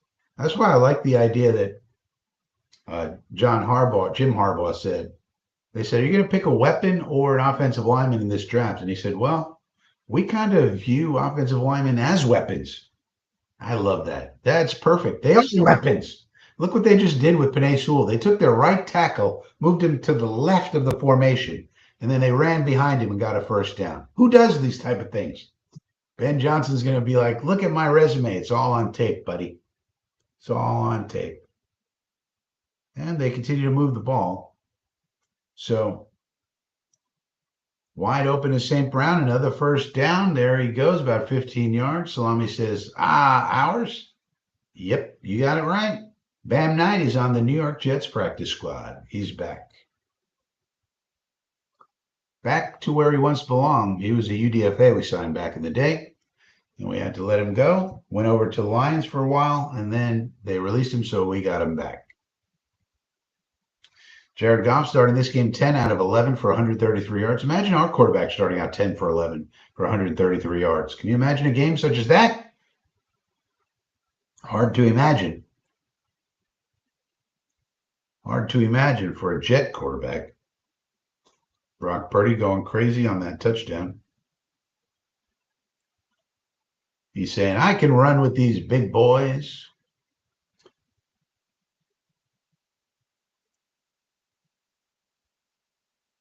Yeah, we got him, Salami. We got him. We got Bam Knight back. But Chuck Clark did go to the injured reserve, not that it matters much. We did release Anders Carlson. So kicker Anders Carlson is released and will not be kicking for us this year anymore. So it's the Greg Zuerlein show for the final game of the year. And that's those two transactions allowed us to put Phil Mathis and Jamin Davis onto the 53-man roster, where I think they will stay for next year, and they'll come into camp and we'll see how they do. But they're two more relatively young guys that we could add at a low cost to our roster, because we're going to have to fill that roster with lots and lots of players at low cost because of our cap situation and our roster situation. So they fit the bill. Relatively young, thought of well coming out of the draft. Didn't work out at their first teams. Might as well take a shot. Maybe they could do something here. Help us out. If it doesn't work out, no big deal. If they can contribute, wonderful. Nice thing about Phidarian Mathis is his game's got some versatility to it. You could play him at the nose. We don't use a nose tackle. That's a zero tech, but you can, let's say we switched over to a 3-4, for example, you could play Phil Mathis as the nose tackle. And then you just use some, then you would need a couple of 5 techs and a quote unquote linebacker or two, such as JJ, Spinney McWhinney. They would turn into linebackers technically, but they'd be on the line a lot of the time. And so that's interesting. Jamin Davis is just an athletic linebacker. Not sure why it didn't work out with the Commanders or what they were trying to do with him. That was during the interesting thing about Jamin Davis. That was a pick during the Ron Rivera era of the Commanders, and Ron Rivera, we learned today, will be interviewed by those New York Jets of yours. So we're going to take a hard look at Ron Rivera, Riverboat Ron, they call him. They just ran Penei Sewell as a fake orbit around the formation. They used Penei Sewell, their right tackle, that they put out to the left of the formation here, and they ran him orbiting around as a fake handoff. This is what Ben Johnson's doing. Is anybody doing what Ben Johnson's doing? I mean, Ben Johnson's basically saying to the rest of the league who has coaching opportunities, okay, you're going to hire me, right? And you're going to give me 15 million, right? Look at my tape. Nobody's doing things like this. Who's doing things like this? I mean, it's crazy. Rodgers thought he was coming to a ready-made team. Well, he was, but then we hollowed out the defense. So the defense changed. People seem to forget, Arbiv. The defense changed when we got rid of all the good players and brought in crappy ones. So that was a different team that he was coming to. Why would he stay? Is the best case financial situation be if Rodgers retires? Well, the financial situation has to be dealt with one way or another. Retirement, keeping him, letting him go. We got to eat a bunch of money next year anyway. So, yeah, there's our decision we have to make, and then there's his decision that he has to make whether he wants to retire. But if he retires, we still got to eat a bunch of money next year. So you don't get away from that contract ever really until you take your medicine cap wise. So we're gonna have to eat it, just like the Broncos currently are eating a ton of money for Russell Wilson, and just like the Falcons are going to be eating a ton of money if they let Kirk Cousins go. Sometimes you just got to eat a ton of money, and that's the way it is when you do a go for it move. And we were in go for it mode, and then we made a bunch of dumb mistakes on our defense, and our kicker couldn't kick, and Rodgers got minor injury and all this bull crap. So Rodgers came to a team that had a much better and different defense because we had better and different players. Very simple. You can't replace good players with bad players and think you're the same. You're not. You're worse. And that's what happened. Well, in a very simplified version of what happens. A lot that happened, but that's one of the things that happened, I guess I should say. All right, let's see. Jared Goff, 4th and 3, going for it now. He's in the shotgun, throws toward the back of the end zone, blocked, knocked away. So that's the first defensive stand in the entire game. Comes with 1:13 left in the first half. They brought it all the way down to the red zone. They refused to go for a field goal. Dan Campbell is the aggressive one. He never likes a field goal. He always goes for it on 4th down. They had the man there, but a nice play by Ronaldo Green, number 0. Ronaldo, and he goes with number 0, recovered on that and knocked it away. So that's good awareness by the young player, the defensive back. Excellent job. Knocks it away and keeps it from being a touchdown. It would have been 6 for 6 drives-wise. Now it's 5 out of 6 drives so far in this game have resulted in a touchdown, but that was the first denial of points, although the Lions could have very easily had a field goal. But Dan Campbell's allergic to field goals. He doesn't want to kick the ball. He doesn't want to punt the ball. He wants to go for it on 4th down because he's aggressive. He's an aggressive person. He's going to bite your kneecaps. He's going to go for it on 4th down. He's going to say, screw these field goals. Field goals are for sissies. We don't want that stuff. We want touchdowns. And it's been working out pretty good for him.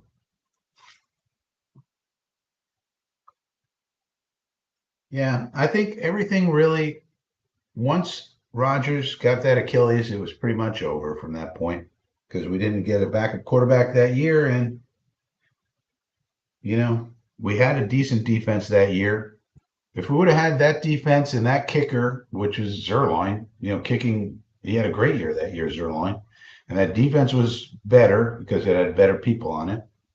And if Rodgers was healthy, so basically if the Achilles never happened, we might have had a fun season that year, but God had other plans. What are you going to do? God had other plans. God wanted us to feel more pain for Jet fans. Let's dial that up. Let's dial that up. More pain for the Jet fans. Let's dial that up. Let's dial that play up.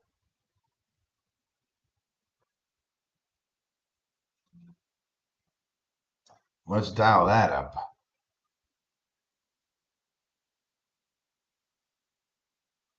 So the implications here, if the 49ers get this win in the end, then that obviously is going to hurt the seeding of the Lions. Lions are going for seeding. Omatic says, why would he not kick the field goal? It's because Omatic, I just said, Dan Campbell's aggressive. I'm aggressive.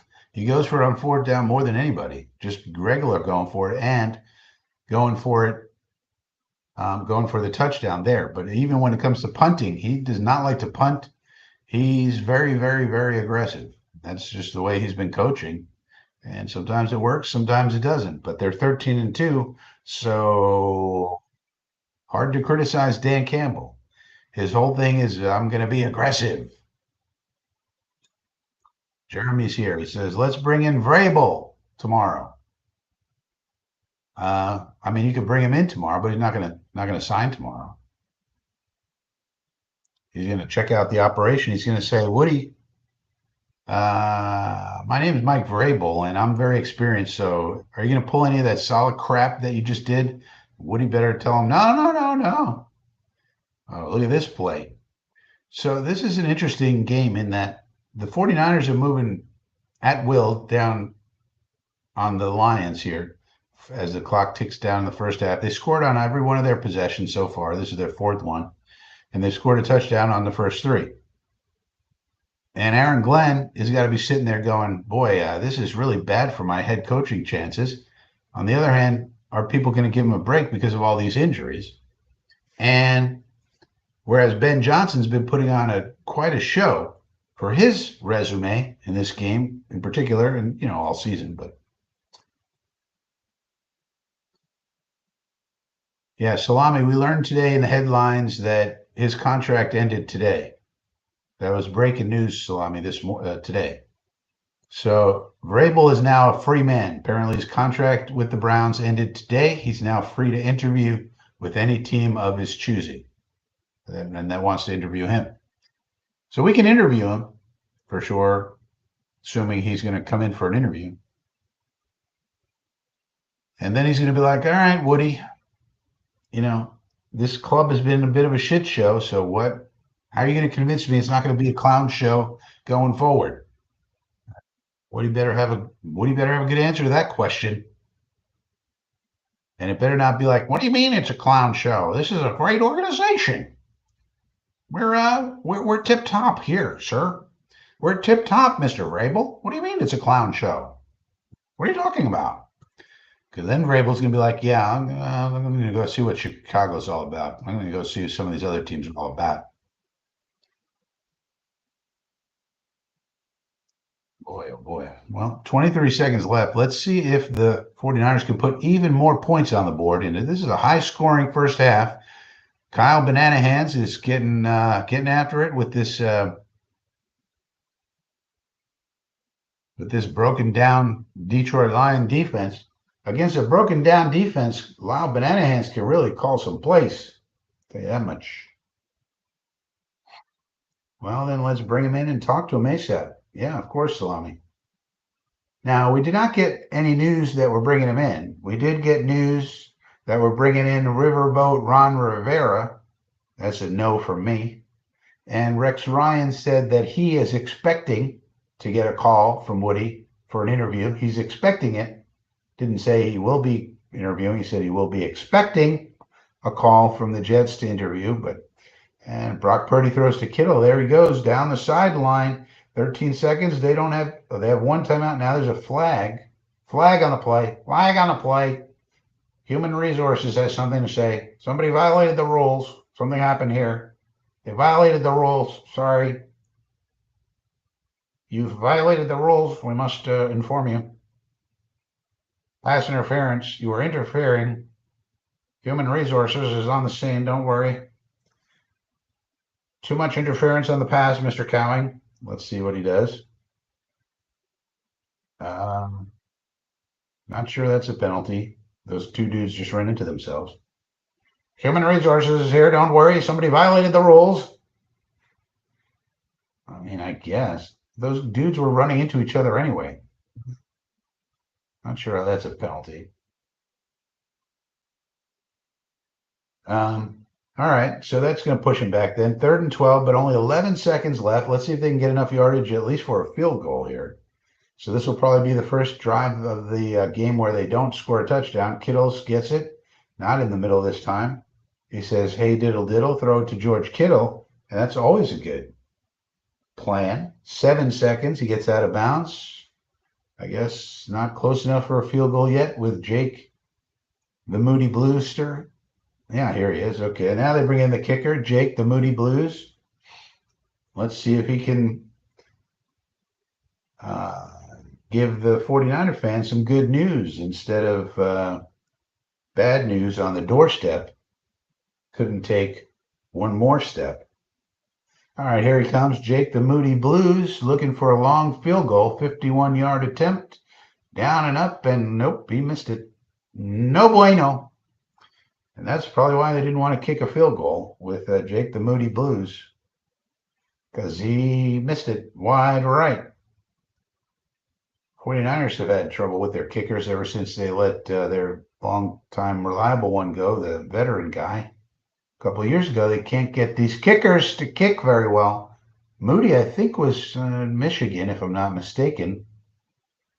You had people like Rich Eisen saying, "Oh, don't worry, this Moody kid is going to be great." Well, hasn't been spectacular so far.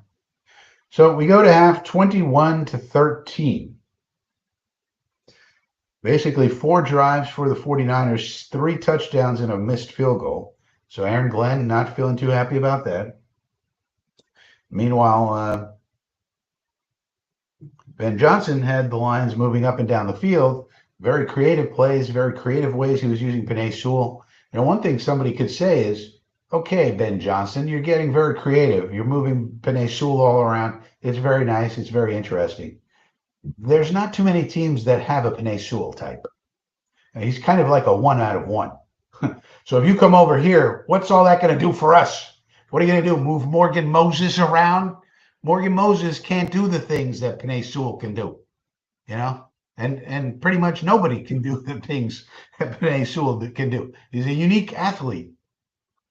You don't see right tackles with that level of athleticism. So what good is all of this going to do for us is a question I would have for Ben Johnson. Okay, yeah, this is super creative, Mr. Johnson, but we don't have Penei Sewell. He's not here. He's not coming here. So what are you going to do for our team when we don't have that type of play? Oh, let me think about it. Maybe I'll go back to Detroit. I don't know.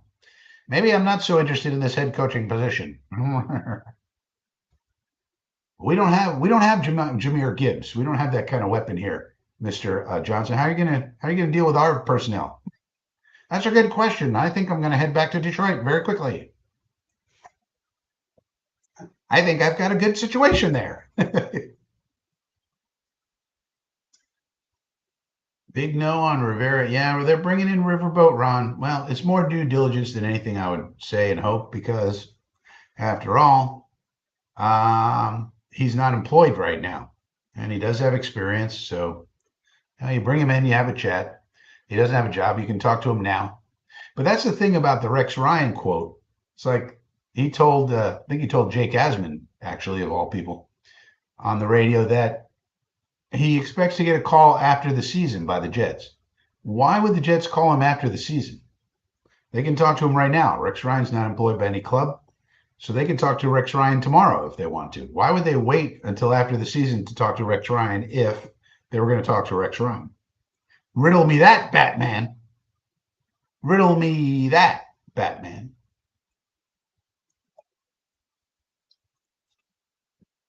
Jared Goff, 11 out of 13, 138. Brock Purdy, 14 out of 16, 200 yards.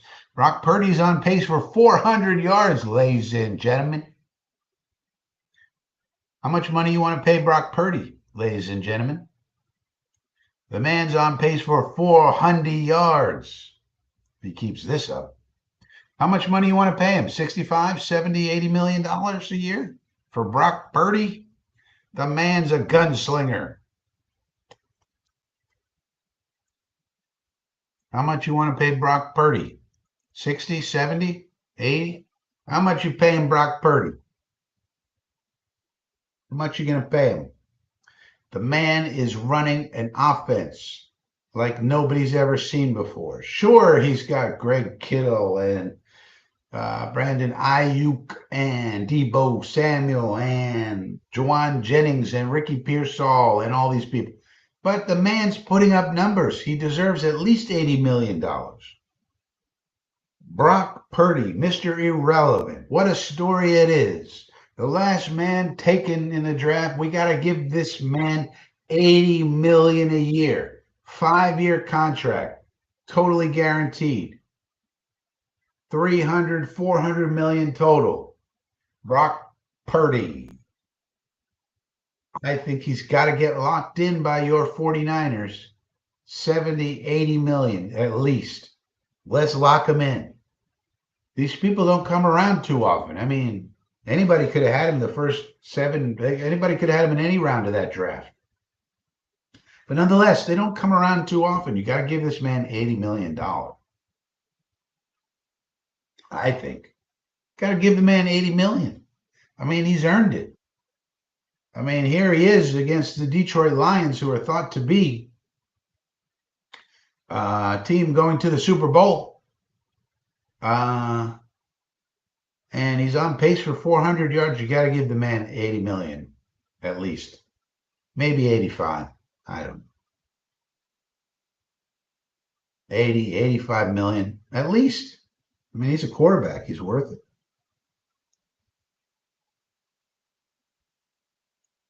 He's a quarterback. He's worth it, man.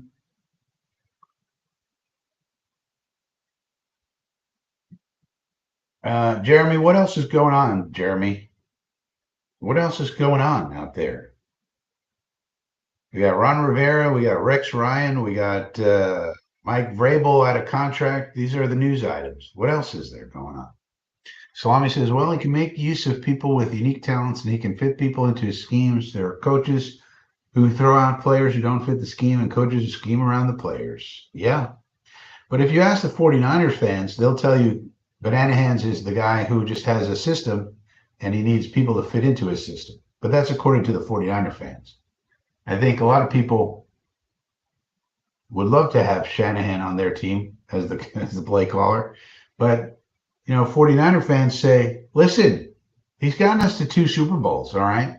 But he hasn't won any. Has he won any? No. He's won 0. But okay, he took us there, fine. But he can't win the big one. We need to trade him. They want to trade Lyle Banana Hands for 3 first-round picks. Jeremy, are you giving up 3 first-round picks for Lyle Banana Hands? Or no? That's what the 49er fans want to do. They want to get rid of him for 3 first-round picks, get somebody else in here, maybe Robert Saleh, who could dial things up.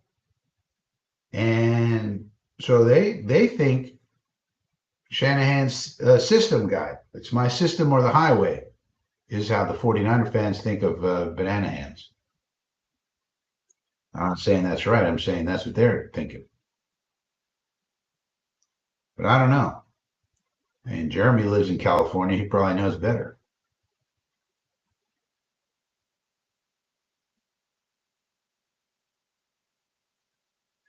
Browns at Ravens Saturday afternoon. Bengals Steelers. I think I'm going to do the Bengals Steelers game on Saturday. I think I'm going to come on the air for the Bengals Steelers game. I like this Joe Burrow. I'm going to follow Joe Burrow's career a little more closely. We got to start following some of these other teams other than the Jets, in addition to the Jets. Why? To maintain our sanity. If you only follow the Jets, and that's it, those are the only games you watch, Jet games. And the only news you follow is everything pertaining to the Jets. You will drive yourself insane. You will drive yourself nuts.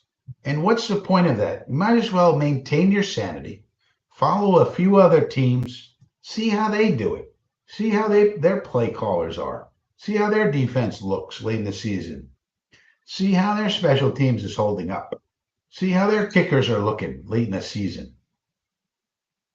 So I think one of the people that I'm going to follow, maybe the Bengals and Joey Burrow, stone cold assassin. The man is amazing, and they have absolutely no defense. Meanwhile, Lou Amarulo was thought of to be head coach material. Everybody was a hot candidate, gonna be.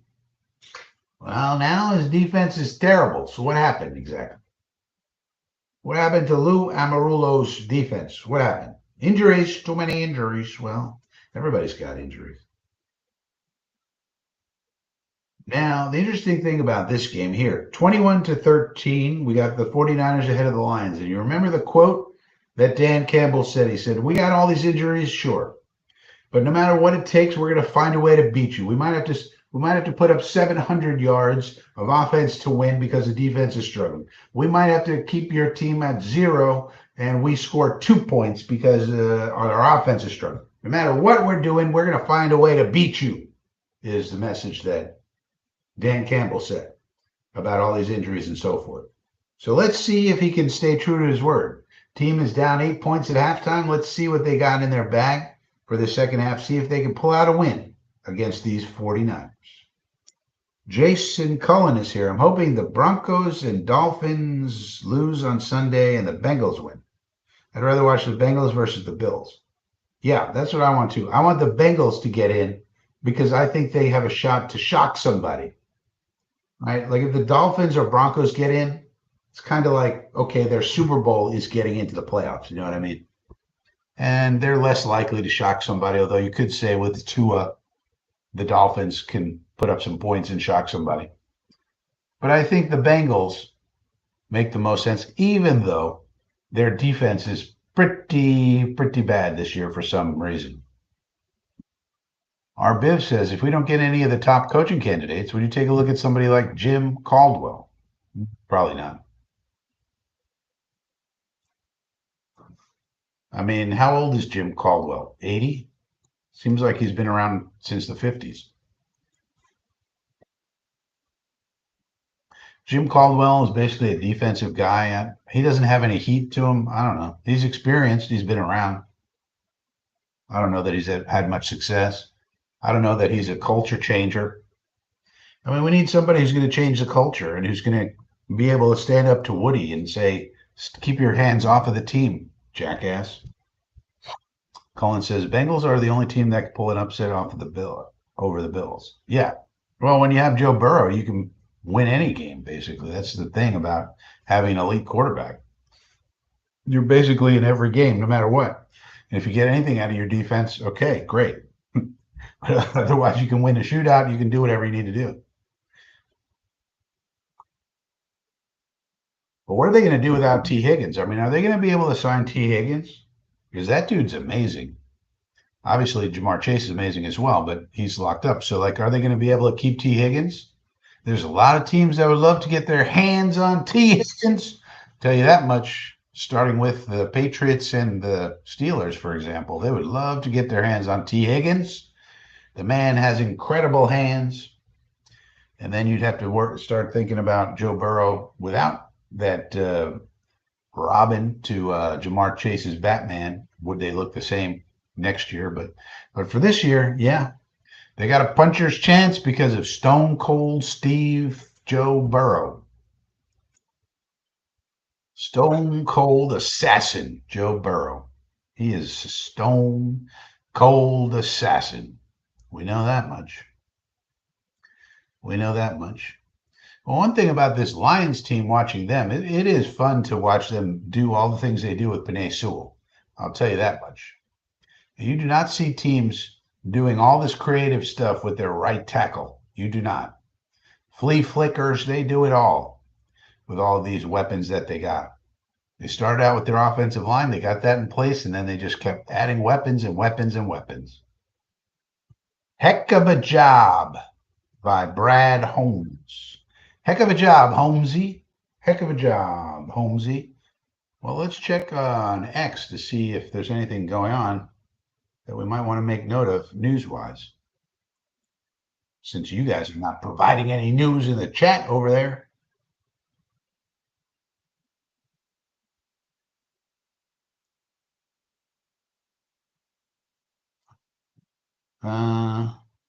No, doesn't seem to be anything really there.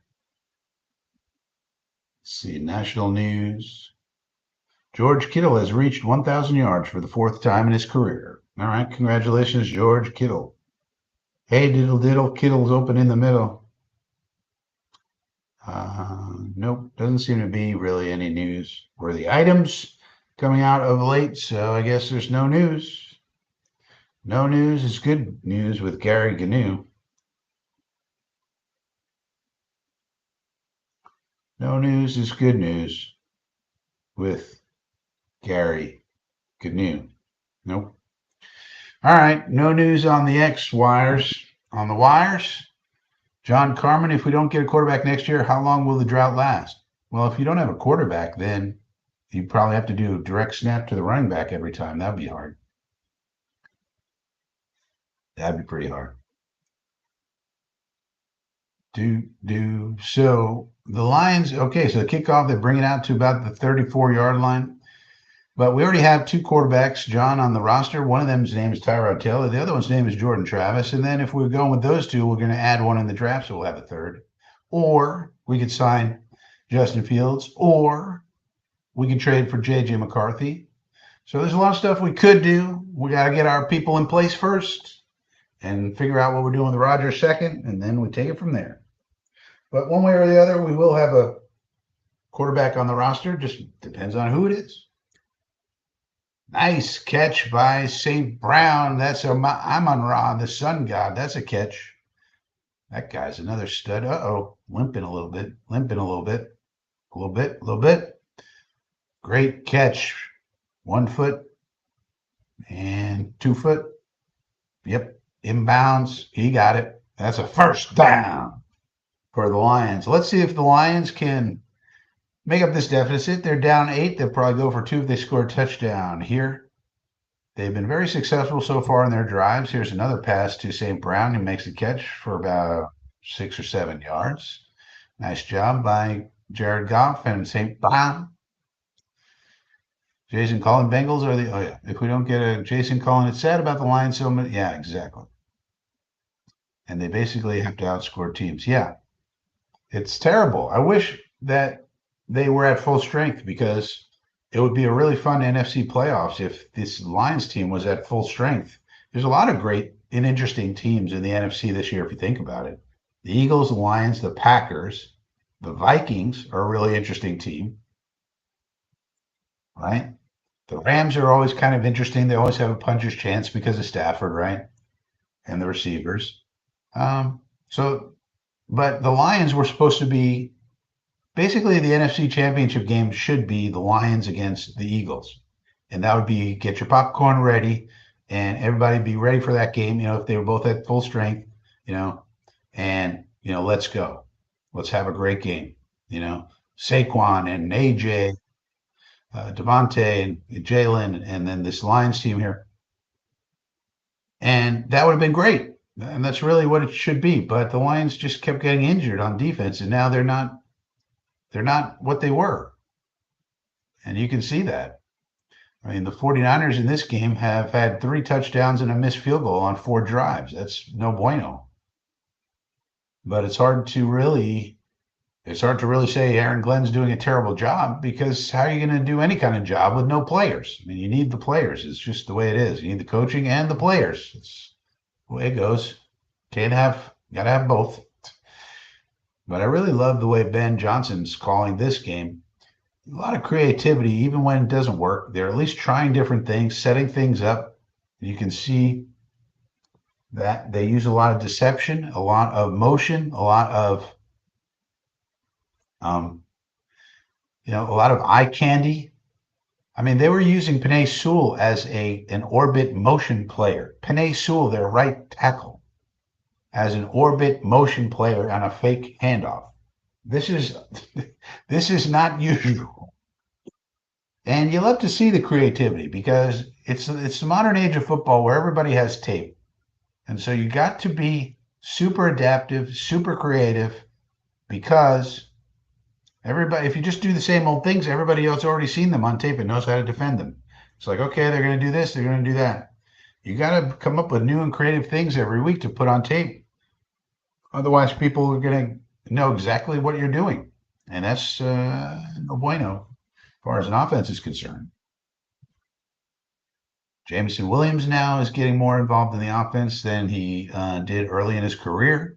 So he's becoming the weapon that everybody envisioned when he had an injury coming out into the draft. They said, just wait for this kid. And now he's making play after play after play. Here's a guy named Robinson. I don't even know who that is. Robinson. Which Robinson is this? A lot of Robinsons in this world of football. Nice catch. 1 foot, 2 feet, 3 feet. Yep, he got it. They got guys, I don't even know who the hell they are. And now Goff again. So the Lions offense again has been playing very well. They just came up short on that 4th down in the last drive, and now they throw it to the end zone incomplete. But it was 4th and 3, and Campbell probably should have gone for the field goal, but he's Mr. Aggressive. He does not like to punt or kick field goals. He likes to go for it. I'm super aggressive. I'm Dan Campbell. Hear the Lions roar. Grit, they say.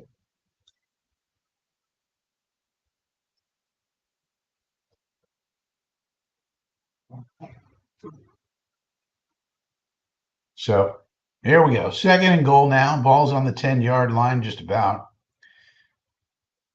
And Goff is in the shotgun. They got 2 tight ends on the field. They're going to give it to Gibbs. Does a couple of jump cuts, but takes it to the 6-yard line. So it'll be 3rd and goal from about the 6. You wonder if they don't make it here, is he going to kick a field goal or not? Now, he may be thinking also, I mean, he is super aggressive for one thing, but for another thing, he may be thinking, well, I got no defense, Dan Campbell. I got no defense. I got nobody on defense. They're all injured.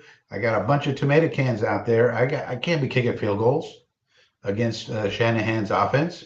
I got to get touchdowns. Otherwise, we got no chance. We got 12 personnel in again, 2 on the left side, and they both go out for passes. And Goff is able to find 87, Laporta. There you go, the man with the hands. The man never drops a pass. Incredible hands on that Laporta kid. Are you a Laporta supporter, they say in Detroit. The man never drops a pass. He's got hands made of Velcro. We don't know what that's like. But Goff found him, just waiting for him. Boom, hits him. Perfect timing. Excellent. Exactly as you want to do it. Very nicely done. Now they are going for 2. They are down by 2. So this makes sense. No problem here. He's in the shotgun. We got a 1-by-3 formation here in 11 out of an 11 set. And the running back comes out, but's covered, throws, and that guy's open, wide open. Patrick. So we got a tie ball game, 21-21. Defense, non-existent, but offense is moving the ball up and down the field. Exciting offense, 2-point conversions, you name it, we got it. You want big running plays, big flea flickers, big passing plays, we got all of it in this ball game, ladies and gentlemen. It's an offensive struggle. We've seen on this channel defensive struggles, or you might say offensive futility from teams like the Saints and the Bears and the Jets and other teams. Well, now we got offensive firepower all over the place.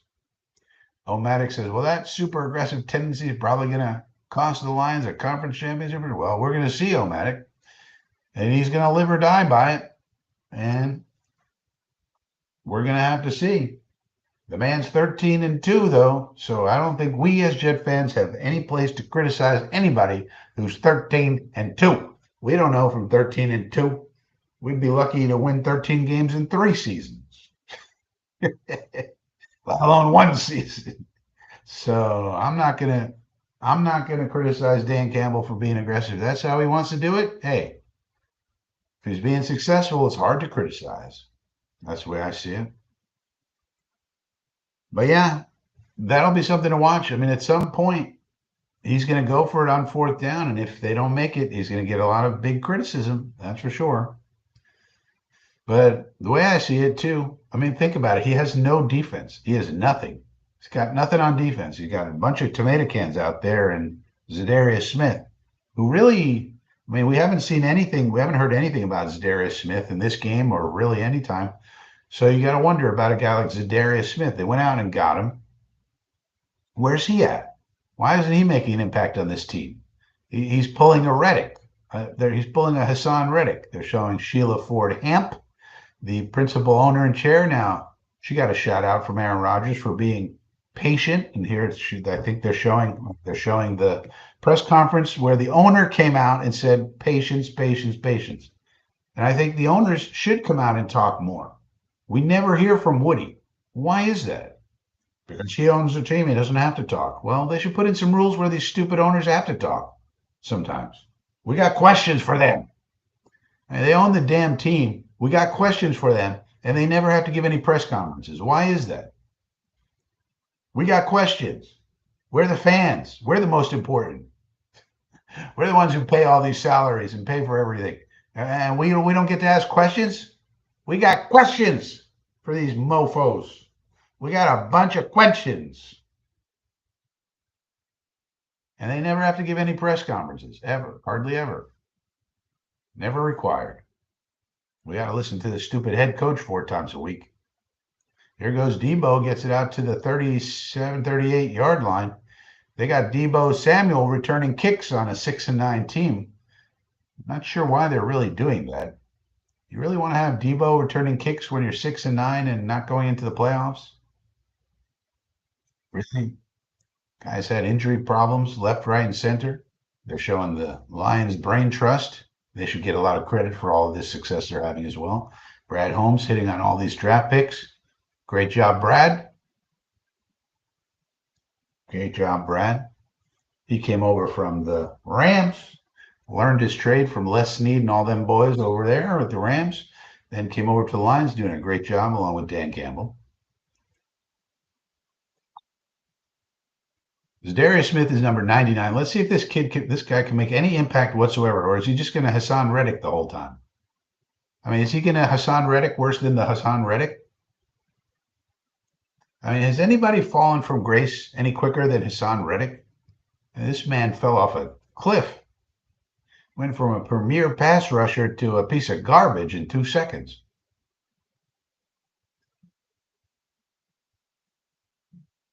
Along with a bunch of other bad stuff that happened with us this year, that's another one. And Zadarius Smith doesn't even appear to be in the game at this point in time. All right, they hand it off to Guerrero. It's about 4 or 5 yards. Nice little run by Guerrero. Second down. 21-21 ball game. Ben Johnson's been looking good. Aaron Glenn, not so much. But again, with the caveat, asterisk, no players really on his team, on his defense. So therefore, can't hold it against him. Or can he? Can you? Brock Purdy now back to pass. He looks over the middle. There he goes. Ricky Pearsall having a big game. Wide open. You got to wonder, why is he so wide open, Mr. Aaron Glenn, defensive coordinator? What's going on with your defense, Mr. Glenn? He's looking pretty perplexed there. But Ricky Pearsall out of the slot, been looking like money this game. He just runs a nice dig route. Nothing special, but wide open. And piling on the yards for Mr. Pearsall. Just a deep in-cutting run, a dig, nothing special there. There's George Kittle making guys miss and running over dudes. You got to love Mr. George Kittle. Hey, diddle, diddle. To George Kittle. That's always a good plan. He's a fun guy, George Kittle. Great personality. And he'll knock your block off as well. All right, now they're going to fake a handoff and looking for Juszczyk, not open, throws it away. Purdy, the $80 million quarterback, I think you got to pay the man. Pay the man. $80 million guaranteed for sure. The first $80 million quarterback, ladies and gentlemen, Brock Purdy. I mean, you got away with paying him nothing for all this time. At some point, you got to pay the piper, and the piper is named Brock Purdy.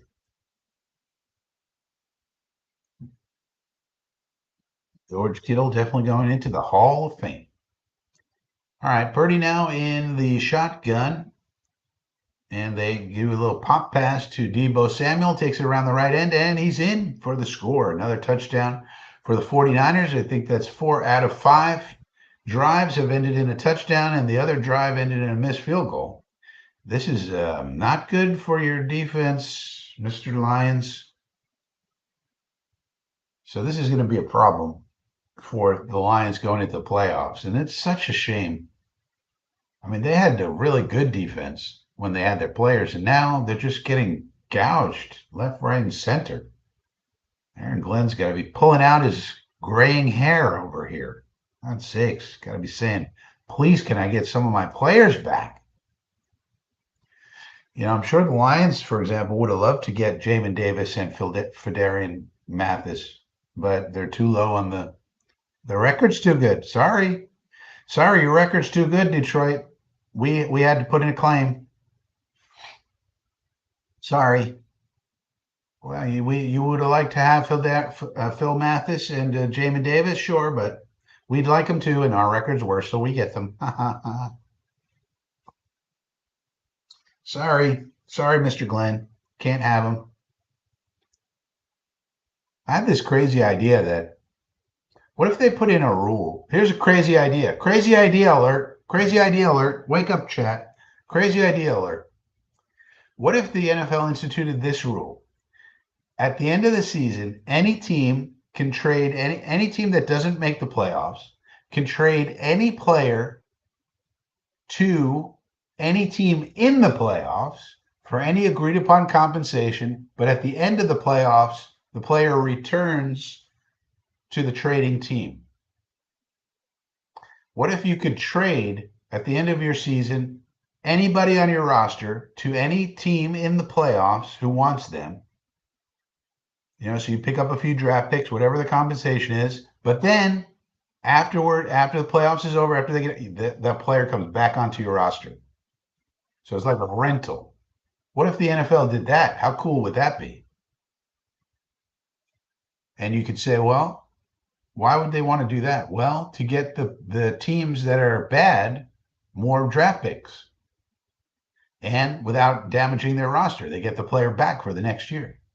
Crazy idea alert. Crazy idea alert. How about that? What do you think about that, chat? How about that?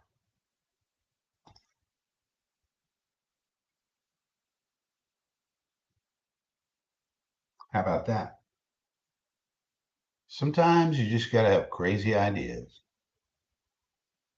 That's the way I see it. Check for any news.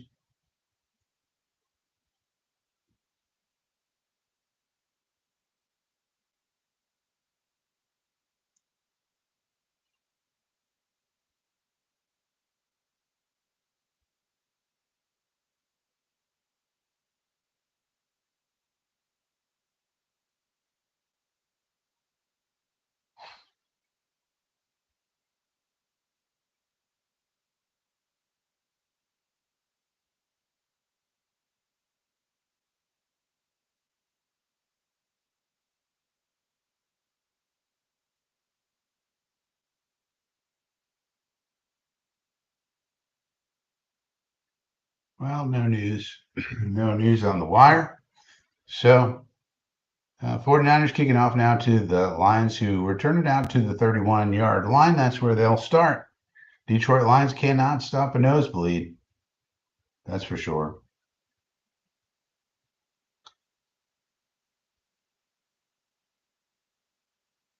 Cannot stop a nosebleed.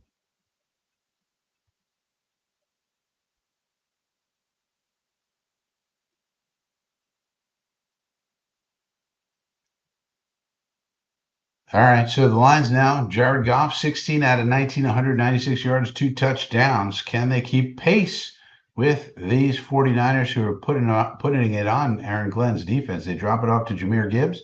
Gibbs is having a big game. Pearsall on the other side is having a big game as well. Jahmyr Gibbs getting a bunch of yardage. Getting a bunch of yardage.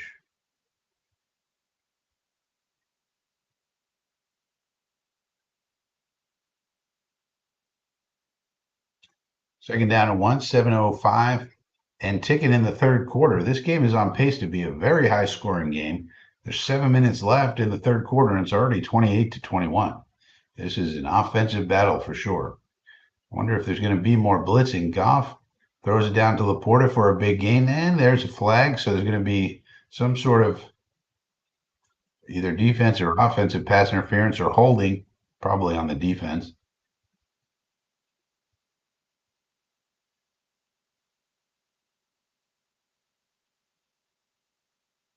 D. Winters looks like he has some sort of leg or hip injury. It's not the normal way of walking, so he's probably injured. First down Lions. That was a big pass to Laporta, who's also having a big game. Nice blitz pickup by Jahmyr Gibbs. Threw his body in there against Mustafa and held him off long enough for Goff to get rid of the ball. Over to Laporta, and another big game. The man never drops a pass.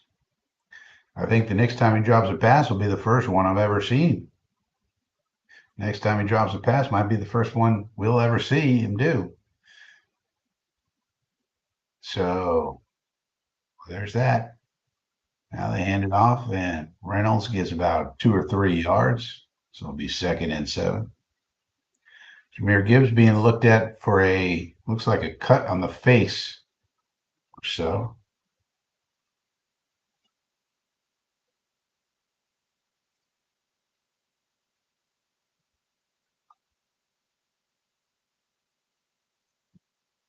And the clock is beating down, 5:56 and counting.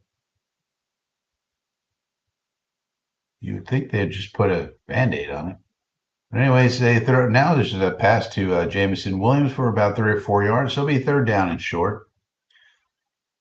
They are in field goal range, but with the way the defense is playing, I don't think they're going to want to go for a field goal. I think they're going to want to continue to be aggressive. Jameson Williams, 3 receptions, 61 yards on the day. Ben Johnson looks at his play sheet and ready to give a 3rd down call, 3rd and short, 3rd and 3 here.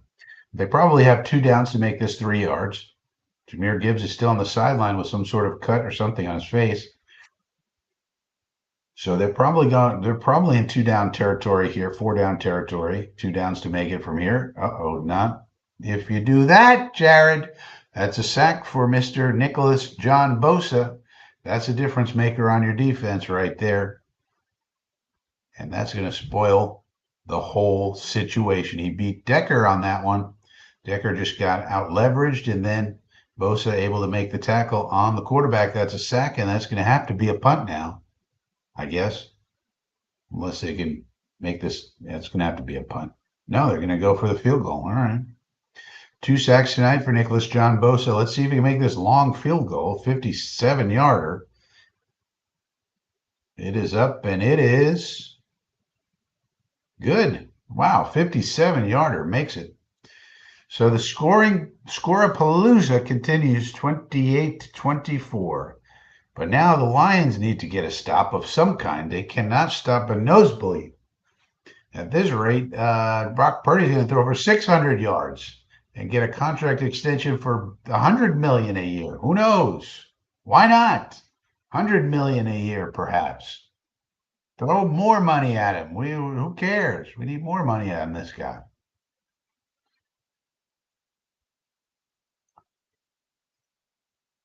Just goes to show you. I think things like this just goes to show you that you need the players. The coaching is important. It's necessary, but it's not sufficient. Same coaching staff, 2nd and 3rd string players, and total garbage. Coaching is necessary, but not sufficient. That's the way I look at it. That's the way I look at it. Necessary, but not sufficient. All right. They're in commercial now, so we'll check on, see if there's any news coming through the wire. See if there's any news coming through the wire.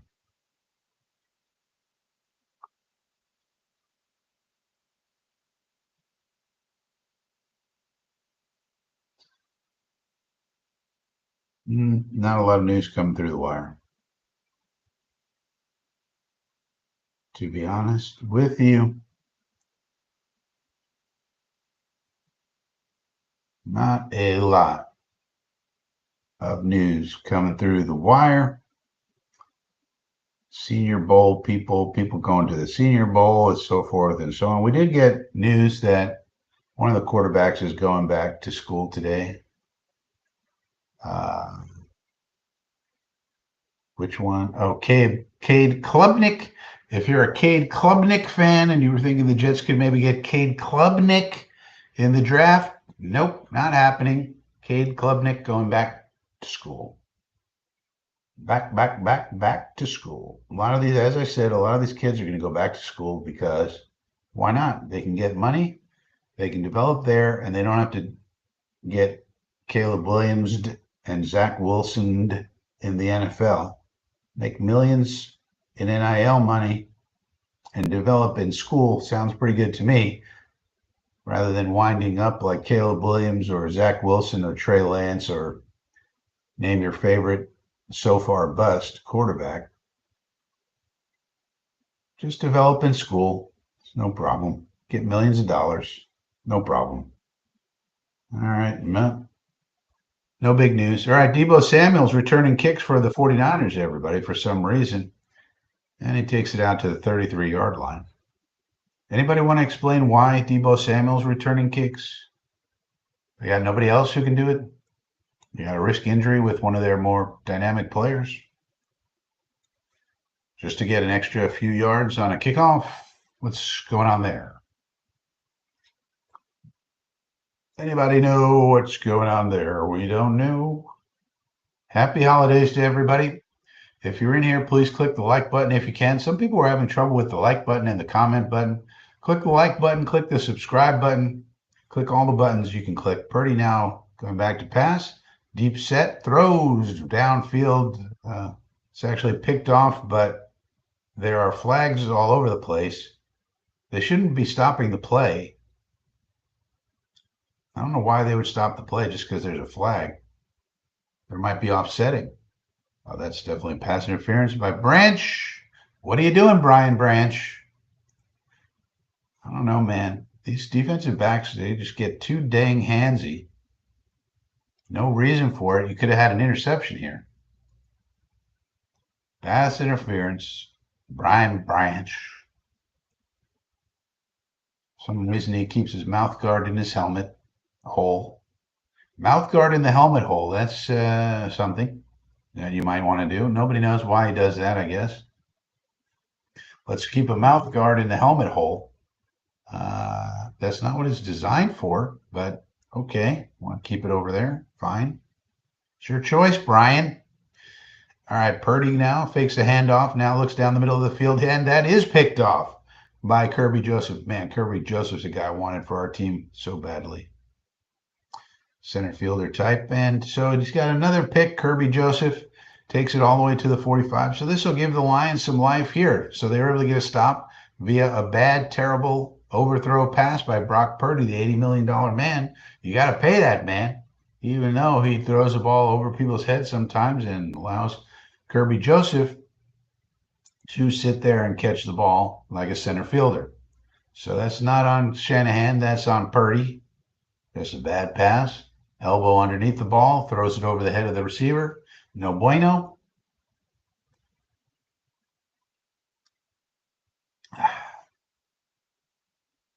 Sometimes you just gotta refresh yourself with a little bit of water. That much is true. But, you know, we'll have to see how everything plays out, how these things affect Aaron Glenn's head coaching candidacy, Ben Johnson's head coaching candidacy. The 49ers get rid of Nick Sorensen or not.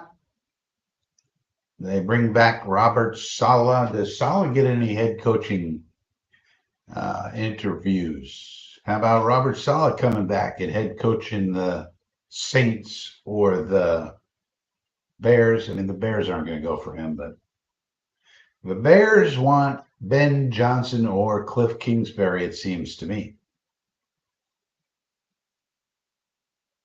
I think they're wanting Ben Johnson very badly. You know, we'd have to see how Ben Johnson would do with a Caleb Williams as opposed to Steady Eddie like Jared Goff. And all the weapons they have in Detroit City.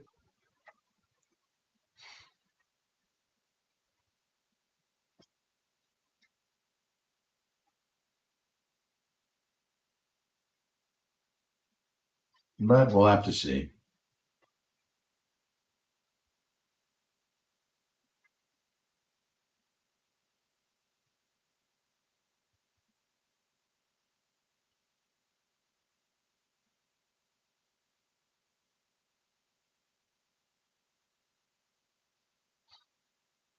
Just a bad throw. Pearsall was open, could have hit him, but instead he threw it over his head. Kirby Joseph right there makes a play. Nothing that spectacular, but he didn't drop it, and that's important. All right, Goff now. Let's see how these Lions do this time. Throws it out to J-Mo, and again, Jameson Williams now becoming a major part of their offense.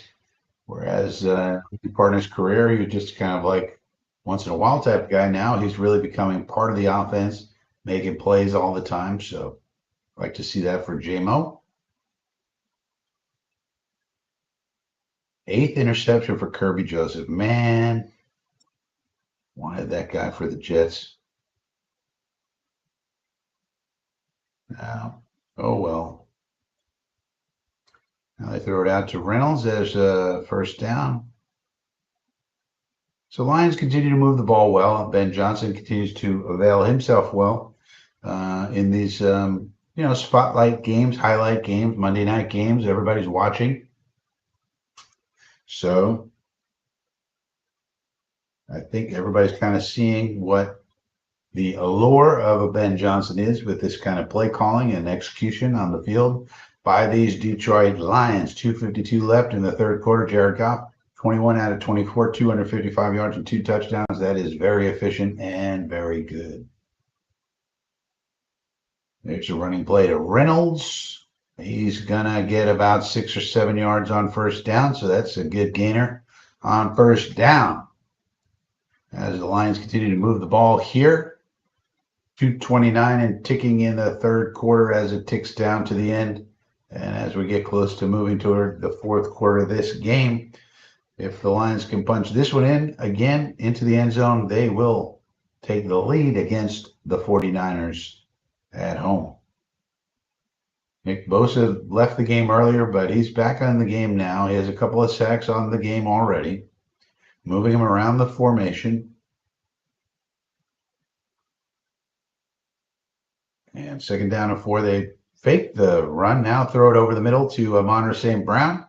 He avoids the hit and makes a first down.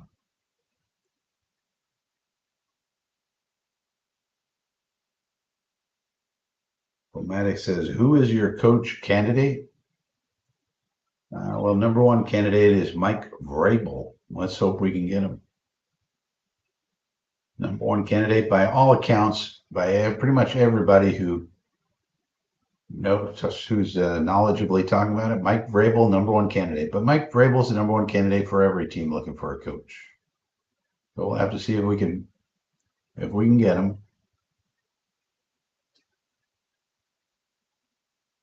Running play off to the left. Gets a couple of yards. Second down and goal. Let's see what Ben Johnson dials up here on this one. We'll have to see what we dial up here. Second down and goal. Second and goal. Let's see what Ben Johnson has dialed up against this 49er defense. 49er defense, of course, also banged up. No Javon Hargrave, for example, and I think a couple of their other defensive linemen are out as well. So Goff fakes the run, now looks to the end zone, looking, fires to his right. No good there. So incomplete on that one. 3rd and goal. I would think they really don't want to kick a field goal here if they fail, although they could, and that would bring them within 1. Dan Campbell, Mr. Aggressive, Mr. Kneecaps, Mr. Super Aggression. I don't think he wants a field goal here, though. It would bring them into within 1 point, so it might be a smart thing to do. But on the other hand, the defense has not really been playing well. They got an interception last time, but that's only because Purdy threw it over the receiver's head. Really something that Lions did so much as a mistake the 49ers made. But now Goff looking, throws to the right. Oh, and St. Brown was not looking for the pass. If he was, he might have jumped up and caught it. But bad timing, miscommunication there between Goff and St. Brown. Had one-on-one coverage. St. Brown just didn't look for the ball early enough and would have had to jump for it, but was not able to do so in time. So probably got to go for a field goal here, I would think. Or are they going to go for it super aggressive? Man, nope, aggressive. 4th and goal. They're going to go for it. Aggressive. We're aggressive. Okay. And they get the touchdown. So again, hard to criticize when it works. St. Brown wide open on that one. Ben Johnson once again in his bag. Touchdown, 30-28. And if they kick the extra point, they'll be up by 3. Jared Goff's amazing season continues. You got to kind of maybe put Jared Goff in the MVP conversation. Not that he's going to win it, but I mean, there's, the interesting thing about the NFL right now is you have some really bad play and you have some really high level play. Lamar Jackson, Josh Allen, Saquon Barkley, Joe Burrow. And did he make it? Yeah, he makes the extra point. And even a Jared Goff, they're all those players who are elite are playing really, really well. And then you have the bottom people who are playing very poorly. Seems like there's not a lot of them. Oh, even Baker Mayfield. I mean, you got to put Baker Mayfield in there. Baker Mayfield is having a hell of a season. Baker freaking Mayfield, which is why Liam Cohen's going to get a long look. Talk about a hard look. You know who's going to get a hard look? Ben Johnson and Liam Cohen. And their quarterbacks are killing it.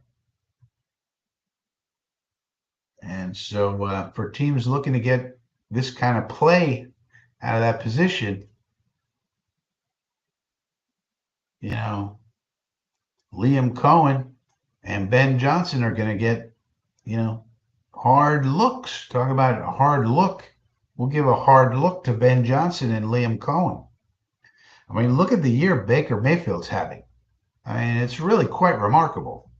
And you think about that guy and you think about all of the things that the Cleveland Browns did just to get rid of him and bring in Deshaun Watson. And that has gone about as poorly as possible. And yet somehow Barry and Stefanski over there in Cleveland, they're not on the hot seat. They made one of the worst transactions in the history of all of football. They got rid of Baker Mayfield and they brought in Deshaun Watson. They traded all this stuff. They gave him a guaranteed contract with all this money. The guy stinks. He can't get healthy. He can't stay healthy. When he plays, he stinks.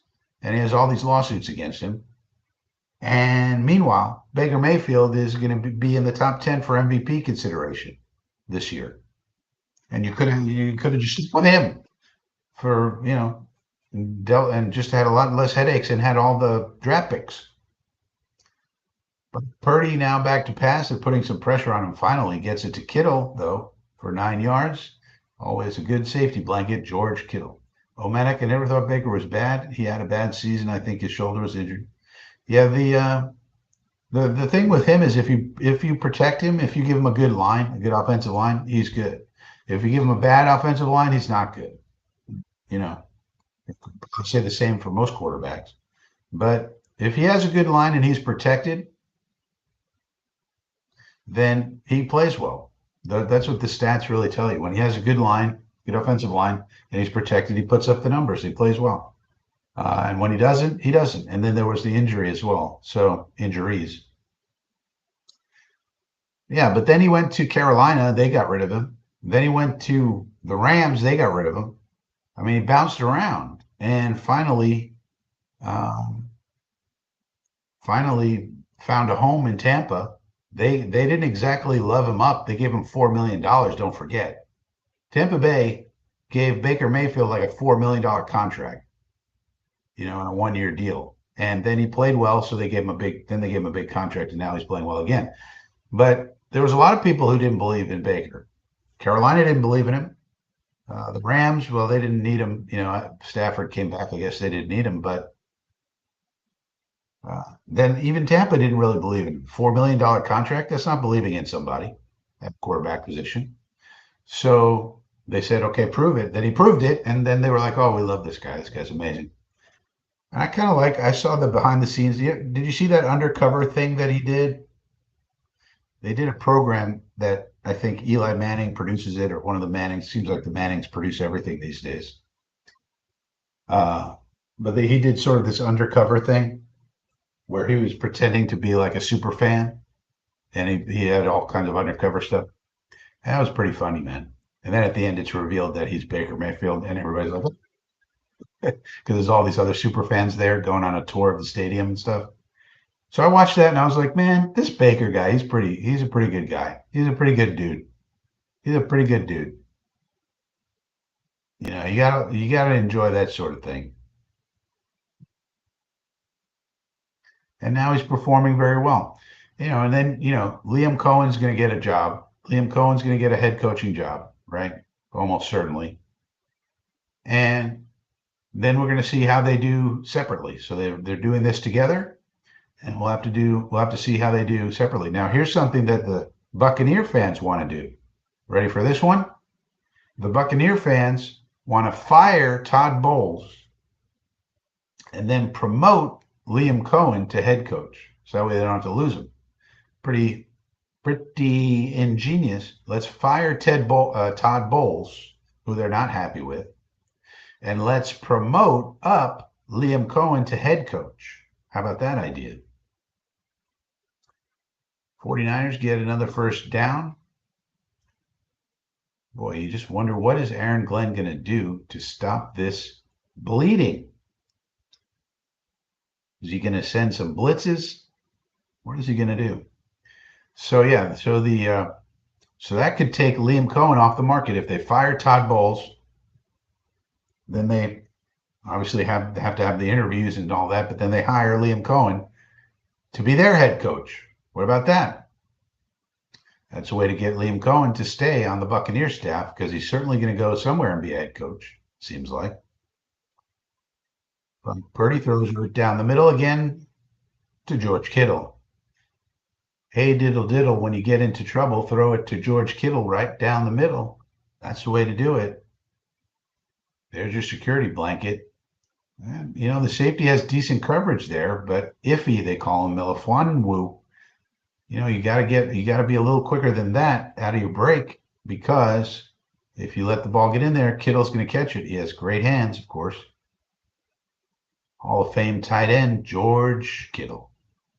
Gotta love it. Now they're running a reverse with Ricky Pearsall, who's going to throw the ball and throws it out of bounds. So that was, I guess, Kyle Bananahan's getting a little creative. He's getting jealous of Ben Johnson's creativity, so he wanted to have Ricky Pearsall throw a pass. It didn't work out too good. But, just an incomplete pass. Not terrible, I guess. Could have been worse. Banana Hands doesn't want to be outdone by the creativity of Ben Johnson. He says, I can get creative as well. I'll have my wide receiver throw a pass. They'll never catch on to that. Well, it didn't work out. So now they're in their normal situation, but Deebo Samuel's in motion. They don't throw it to him. Instead, they throw it over the head of Pearsall or Juszczyk, again with a high throw for Purdy. Now, you notice when these quarterbacks are bad and they do make bad throws, it's almost always high. One of the things we've been noticing with these young quarterbacks in general, when they're making bad throws, they're almost always high, which means their front side is too far ahead and mechanically. Their elbow gets underneath the ball.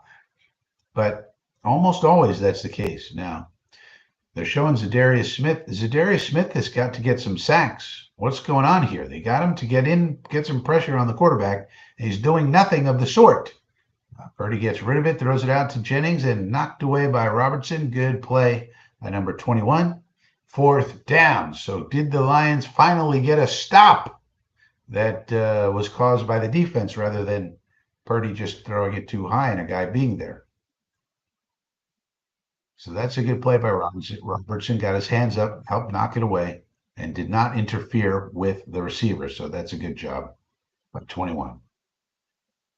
Oh, but now Moody's on the field so they can go for the field goal, 58-yarder. Jake, the Moody Blues, Moody. Hopefully he's in a good mood on this one because the 49ers need a field goal. 58-yarder from the logo. That's a no-go. Boy, this Moody guy, he no good, man. They're having all kinds of problems with their kickers. I mean, a 58-yarder is hard to criticize, but this guy is struggling. Got it down okay, just pulled it wide left, 58 yards. In this game of football, you need good kickers to hang with these teams. Although I guess the 49er fans are kind of rooting for a loss because they want to improve their draft pick, but so they're probably not too sad that Moody's missing kicks left and right. But it is what it is. This was an offensive ball game for sure. Let's check the wire for any news that may have come in while we were watching this ball game. Got to check the wire. Check the wire over here.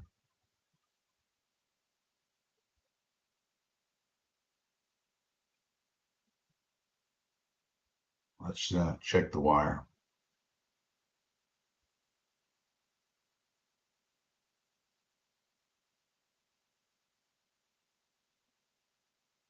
Ricky Pearsall up to 5 catches for 102 yards and a touch. He's the first Niners rookie with 100 receiving yards and a TD in a game since Deebo Samuel. Wow, that's fascinating.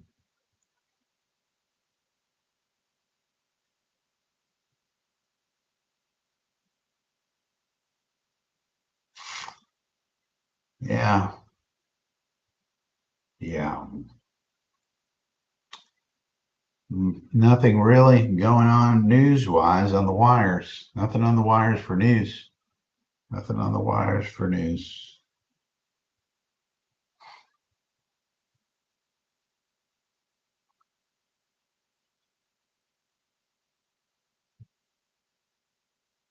Nothing on the wire for news, unfortunately. So we'll just have to see.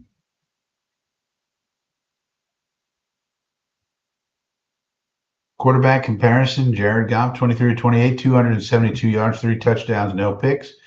Brock Purdy, 20 out of 26, 306 yards, 3 touchdowns, 1 interception, but Purdy also has a rush TD. So I think Brock Purdy's earned his $80 million contract for sure. He might throw for 500 yards in this game. We don't know. We don't know. We don't know.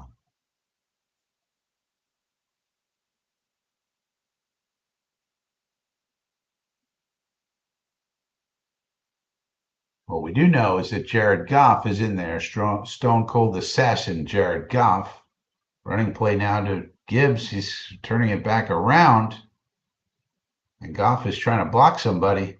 That's a lot of running for a 3-yard gain, but he could have lost a lot of yardage. So that's a nice job by Gibbs. And you saw Jared Goff trying to throw some blocks out there. So you got to give him an A+ for heart on that. Just get in the way of some guys. Give it an effort. Not technically very good at all, but A+ for effort. That's kind of all you got to do sometimes. So I got to do sometimes.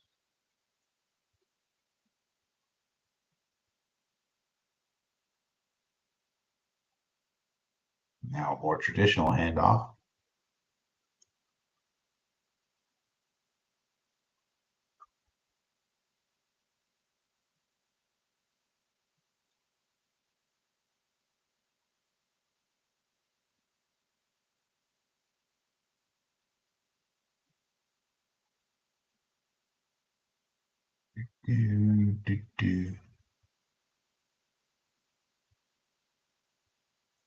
See if we change the color. Sometimes you gotta switch up the colors. Yeah. All right, Goff now down to pass. Incomplete.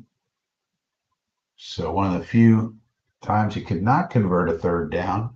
Pass was just a little bit off.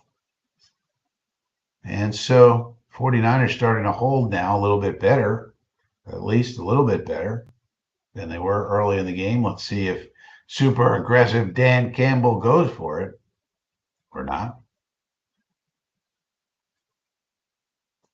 He's got a kicker on the sideline. He is going for it. He's the go for it king, man. 4th and 3.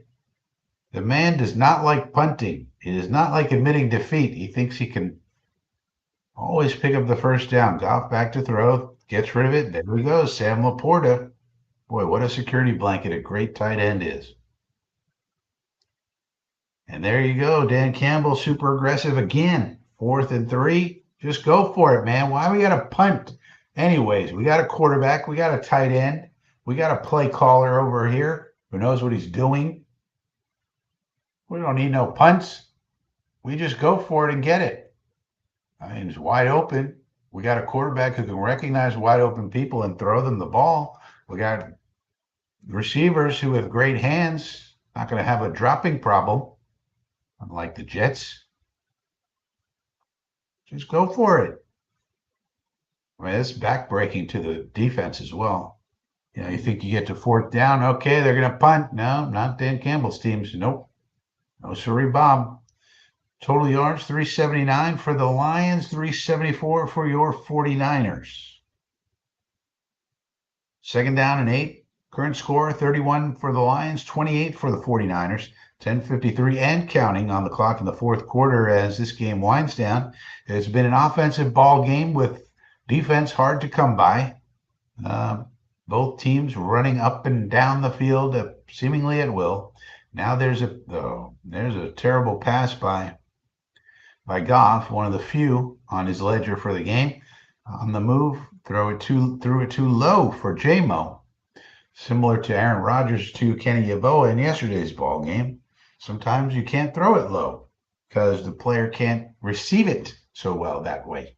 But Goff just didn't get enough air under that one, and just a little bit off on that, and J-Mo not able to make a circus catch on it. So incomplete. 3rd down and 8. Now they are in field goal range, and I would suspect that they would probably kick a field goal here. Oh, this J-Mo fell down. Incomplete pass. That's the sort of thing that'll get you out of Ben Johnson's good graces, J-Mo. Now they should probably kick a field goal to make it a 6-point game. But yeah, he fell down. The man fell down, so you can't really say much about that. Yeah, they're going for a field goal here. Try to make it a 6-point game. Get it out of range of a tie with a field goal, and it's only a 42-yard attempt. So down, and it is good. Field goal completo. So the Lions now have 34 points, and they're averaging 32 or 33 on the season, and now they have 34. So with 10 minutes remaining in the 4th quarter, Ben Johnson just keeps adding to his resume as this offensive guru genius. The man cannot be stopped. Only thing that can stop him is when Jameson Williams falls down on a route or something like that. So Ben Johnson probably going to get a hot contract from your Chicago Bears. He's just adding to his resume. He's going to come in and say, look at me. I'm averaging 33 points per game with Jared Goff. I can do wonders for Caleb Williams. We'll have to see how that works out. Could be a good pairing. Might not be a good pairing. We don't know. But nonetheless, it's probably going to happen. Check the wire for any news, late breaking news.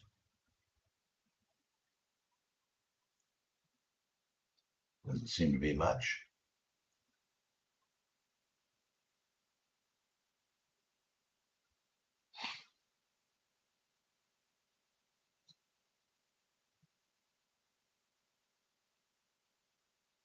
Not much breaking news at this time of night, anyways.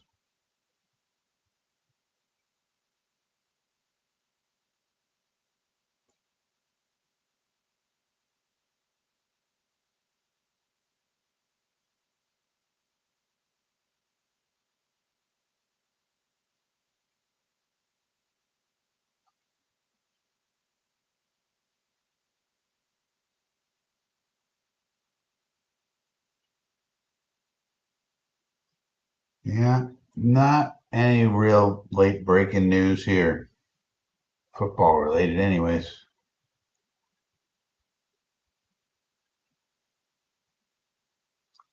Not really any late breaking news.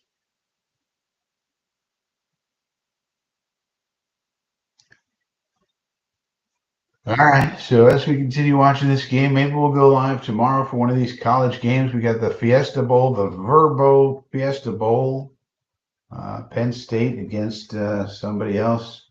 Maybe we'll watch a little college football. How about that? How about we watch a little college football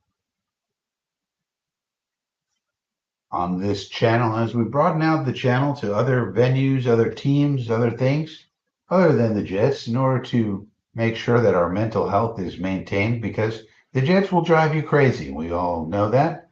And the Jets run something that's akin to a circus, more of a circus than a football team per se. And we want to follow a football team, not necessarily a circus. So we're gonna watch other kinds of football teams, keep our mental sanity strong, keep ourselves from going crazy.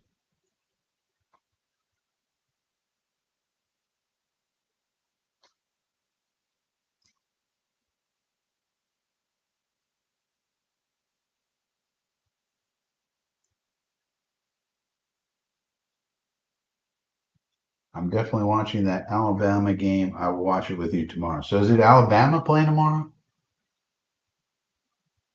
All right, Omatic, we'll see.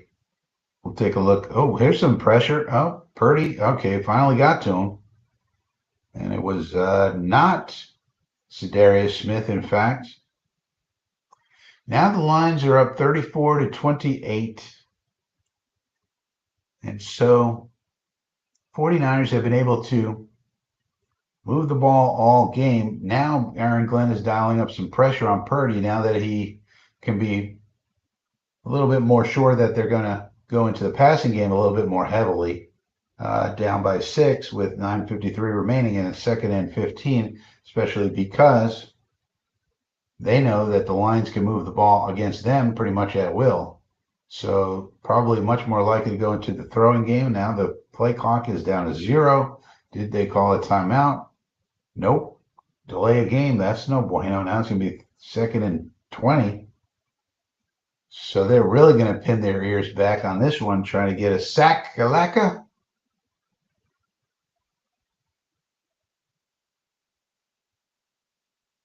Brock Purdy, there he is eligible for an extension, 80 million bucks guaranteed every year. The $80 million quarterback, Brock Purdy. He can do it. Let's go. All right, Purdy down, back to pass, and gets it out to Pearsall. So now Pearsall continues his excellent game. Over 100 yards for Ricky Pearsall, the first-round pick from this past year. The man who was shot in the chest and came back anyway and said, screw it, I'll play.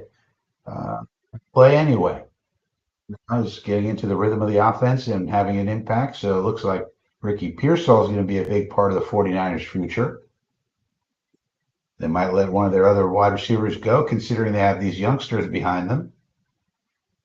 Jacob Cowing is another one that they have, for example.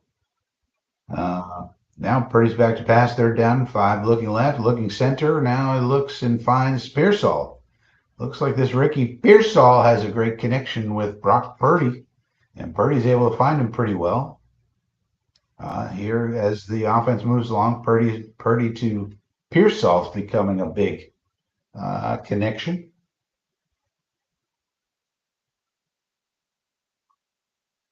As we move along, Monday Night Football, 8:43 and counting left on the clock. Now, if they are able to score a touchdown on this drive, then they'll take the lead. So Purdy go back to pass. Now looking way downfield, open man is Kittle.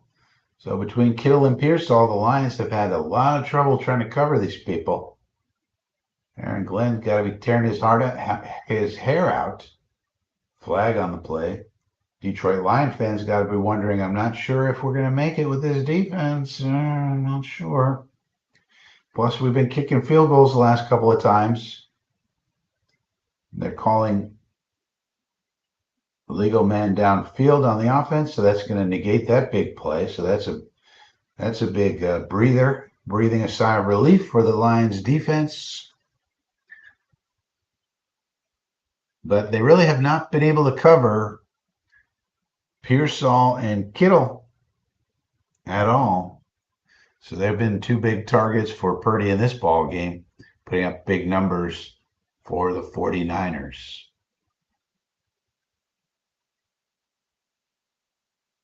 So you may want to put a little bit more attention on Pearsall, 14 on the outside, maybe bracket him a little bit. He's proven he can really play. Purdy throws it on the outside to Juwan Jennings. That's another guy I think they're going to lose in free agency. That's someone we should maybe look at to fill out the wide receiver room if he's a free agent and if we can. Now there's a flag for extracurricular activities. Human Resources has to step in here, fellas. We got to keep this clean, fellas, see? Human Resources says you got a violation of the rules here, fellas. We got to keep it clean, see?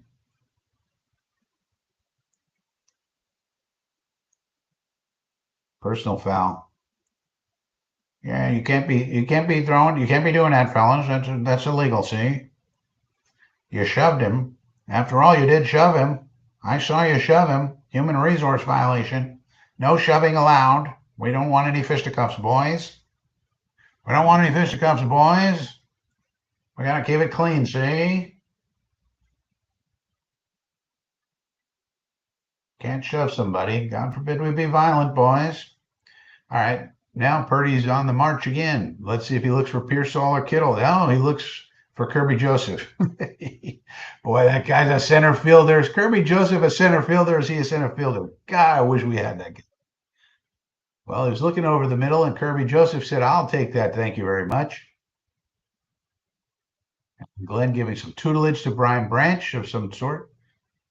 But Joseph, just reading the eyes of the quarterback, steps in front of Pearsall and picks him off.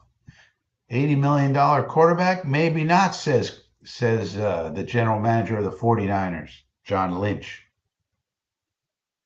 This man just throws picks all day long. Kirby Joseph, the ultimate center fielder, leads the league in interception, has about 9 now. Boy, I wish we had that guy. But instead, we picked Michael Clemens, so we could watch that guy do nothing but get penalties and get thrown around like a rag doll. Supposed to be a tough guy. I thought Michael Clemens was supposed to be a tough guy. What happened to that? Whatever happened to Michael Clemens was a tough guy, somewhat strong. Whatever happened to that? Whatever happened to that? He gets thrown around like a rag doll. He commits stupid penalties. And that's it. That's his contribution to the team. I still got 1 year left on his freaking contract for $1 million, so he's probably going to be here. I really doubt they're going to get rid of a defensive lineman for $1 million. You know, why is Jason Kelce all of a sudden on every freaking commercial? Every commercial now, Jason Kelce. Why? Can't we get a diversification of NFL personalities? It's always got to be like this guy's now the new guy, like the Mannings, Peyton Manning's all over the place, Eli Manning. Now it's Jason Kelce every 2 seconds. Jason Kelsey every 2 seconds. Enough with this guy. Enough. Single high safety, middle of the field close. Look at this formation. Look at this formation. They stack the box against a run. So they go, all right, we're going to pass. Basically, have 8 men in the box. So they go, all right, we're going to pass. Okay, you think you're in good shape. But the one guy in the middle of the field close is your safety. And here he comes to take away that inbreaker. Boy, that's the one thing you can't do. Middle of the field close. Let's go, Purdy. What are you doing? That's the one thing you can't do against a single high safety. Throw it right in the middle. That's stupid. Anyway, now the Lions have the ball, and they're going to run down this clock. They're up by 6, 7:27 to go. They've committed 2 turnovers. Kerby Joseph is the man in the middle who just intercepts everything everywhere. You throw anything, he intercepts it. Probably intercepts things his wife throws around the house. She tries to throw a piece of paper in the wastebasket. He's like, no way. And he jumps in front of it and intercepts it just to practice, That's how much of a ball hawk he is. But nonetheless, now they're on offense, 2nd down and 2. Let's see what Ben Johnson does here. He's got big personnel in, 12 personnel now. They're probably just going to run down your throat and hopefully pick up some first downs along the way. There goes Gibbs. He's got the first down. So now they get a new fresh set of downs. Keep the clock moving. Keep it moving. Even if all they do is get a field goal here, that'll put it out of reach.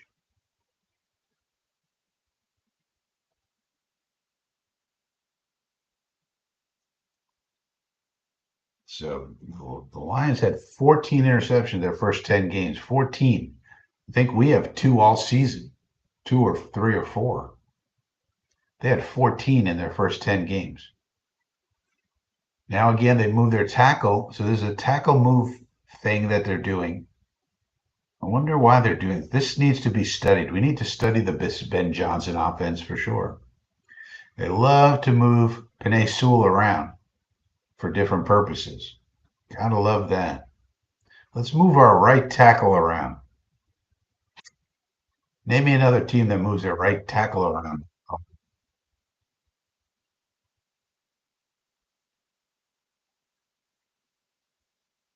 Go ahead. I'll wait. I'll wait. Boy, I wish we would have picked Kerby Joseph. All right, another big formation here, 12 personnel. Yeah, you might as well stick with 12 personnel, one of the tight ends on the wing. Put St. Brown in motion. Now you fake the handoff and throw it to JMO. Good play design. First down. Keep the clock moving. How you doing? Keep the clock moving. Why not? Jameson Williams, 5 catches, 77 yards, and a touchdown. Clock now under 5 minutes. So you'd expect the Lions to keep it on the ground. Jared Goff, 25 out of 33, 299, 3 touches. Excellent job by JG. Excellent job by JG, number 16. Excellent job.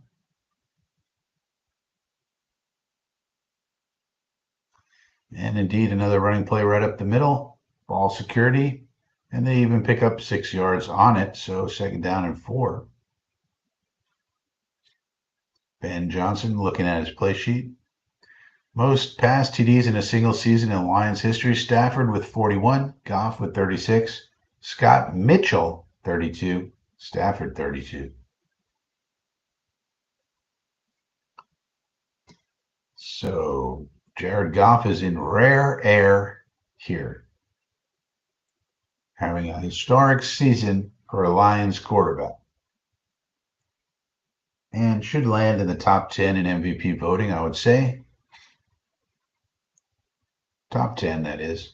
And he throws it out to Laporta, and able to get about 4 yards, a couple of yards shy of the first down, but the clock keeps moving, approaching 3 minutes now. And if they only get a field goal, that should pretty much ice the game.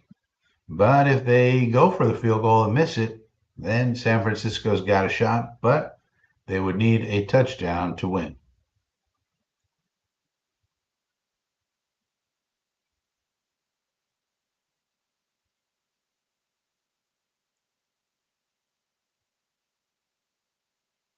3rd and 2, 6 on the play clock. Going to go trips bunch left and hand it off to Gibbs going right. And there you go. And he's going to take it all the way into the end zone for a touchdown. And Ben Johnson continues to add to his points total. That's going to go up to 41 now. And that's going to increase his points per game average. Jahmyr Gibbs, 30-yard rush TD. Very nicely done. Very nicely designed and run. Stack everybody on the left. Run them on the right. Sounds good to me. Jahmyr Gibbs absolutely killing the Shanahan defense. And perhaps Nick Sorensen will be fired after this season. But surely Banana Hands won't be. So they put up a 40 burger on him, and he misses this extra point. So the kicking game could be a problem for these Lions as well. You know, defense and kicking game, a couple of things to worry about if you're Dan Campbell. But he's up by 12 in this one. Looks like this is going to go their way. And they'll get to 14 and 2. So whatever problems they do have, you know, really hard to argue against a 14 and 2 record of a team. And you got to say that's quite an accomplishment with the number of injuries that they have had, including one of the running backs, David Montgomery, is out also. So Jahmyr Gibbs is getting more of a workload, and the man is putting up monster numbers, over 150 yards worth of total offense, 117 on the ground, 46 on in the air, 1 touchdown. Quite the weapon is Jahmyr Gibbs for this ball club. The speedster. All right, 2:58 left. I guess we'll go see what Brock Purdy's got left. The man has thrown a couple of interceptions. That's really helped the Lions defense. Not really great defense so much as Kirby Joseph just was there and didn't drop the ball. Deebo Samuel again running out kicks, which I don't understand. I think he might have fumbled.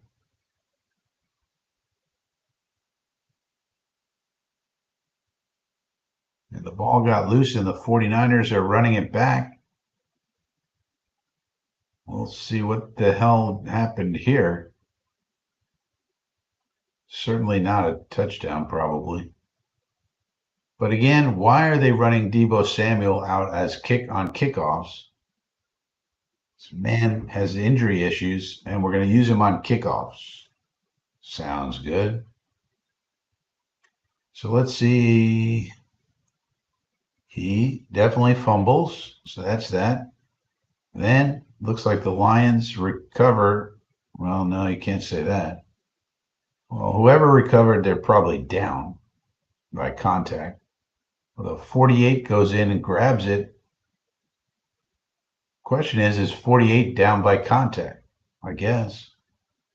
Nice play by 48, whoever he is. They'd probably rule him down by contact.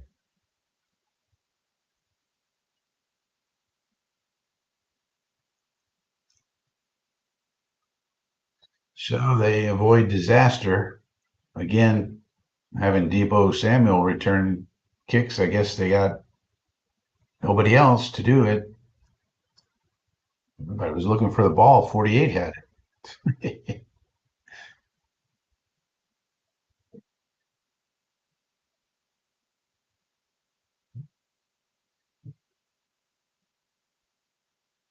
Well, that was quite the turn of events.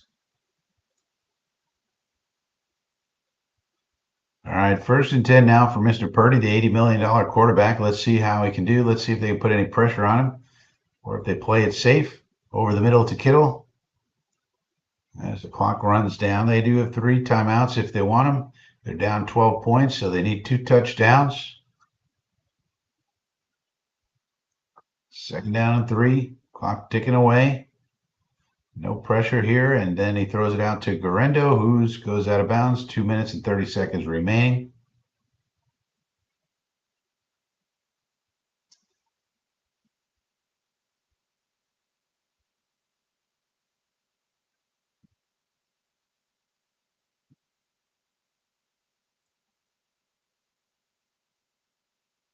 Both teams over 400 yards, and San Francisco is going to add to that with some what you might call garbage time, though they're technically not out of the game here.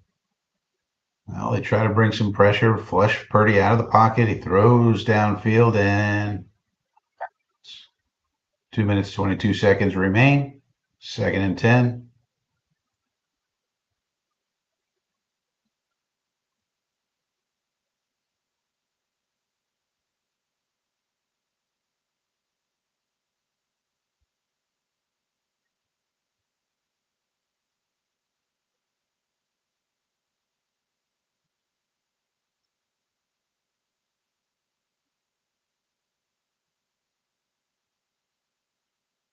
All right. 2nd and 10. Purdy in the shotgun. Trips left. Looking for his favorite targets. Juwan Jennings makes a catch.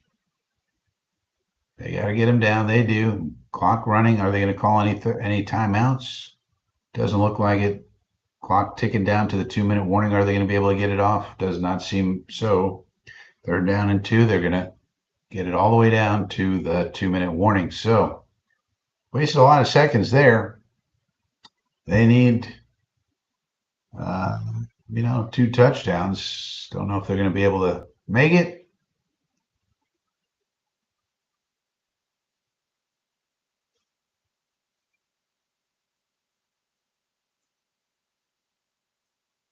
But you never know. So an exciting ball game on a Monday night. We've seen Brock Purdy throw a couple of picks to Kirby Joseph. We've seen offense on offense on offense. We've seen very little defense other than those picks by Joseph.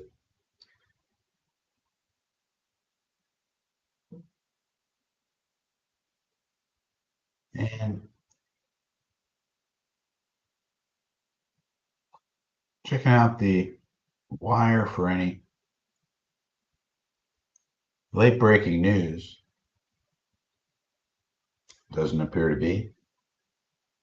People just reacted to some of the plays in the game. Doesn't appear to be much. Doesn't appear to be much.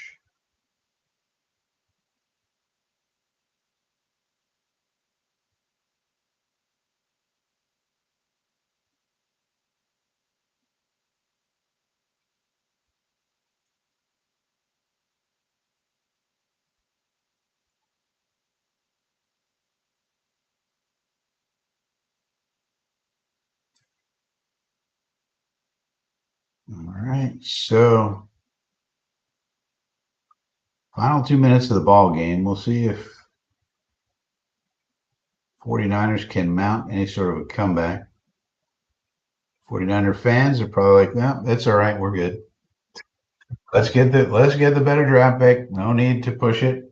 Lions fans are like, yep, we need to lock in our seating. So everybody's probably, both fan bases probably pretty happy about the outcome here.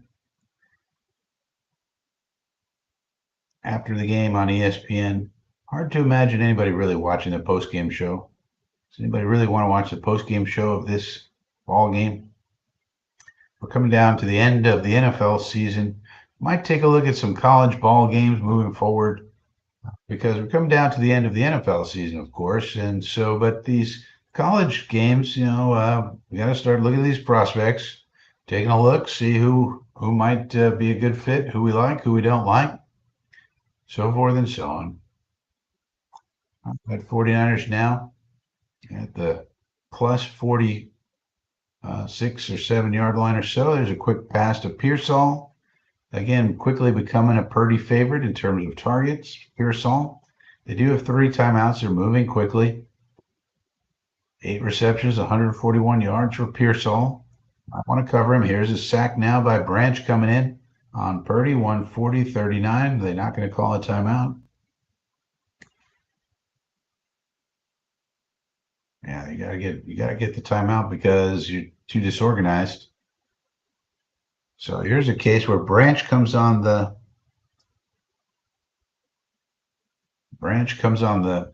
blitz, and Purdy was not able to get his eyes over to Pearsall fast enough, who of course was open because that's where Branch was coming from, but Purdy could not get his eyes over to Pearsall quickly enough to find him as he was open. Now Purdy, I think, is coming out of the game for injury. 2nd down and 17, 1:36 left. Purdy's on the sideline. $80 million quarterback. And now they're putting in Josh Dobbs, the Pastronaut. So let's see if old Josh Dobbs can have any magic left in his right arm. He's a Tennessee legend, of course, if I remember correctly. Joshua Dobbs, the Pastronaut, goes back and throws complete. First pass complete to Jauan Jennings. Stays in bounds, I think. Oh, no, they said he got out. How about that one, Mr. Referee?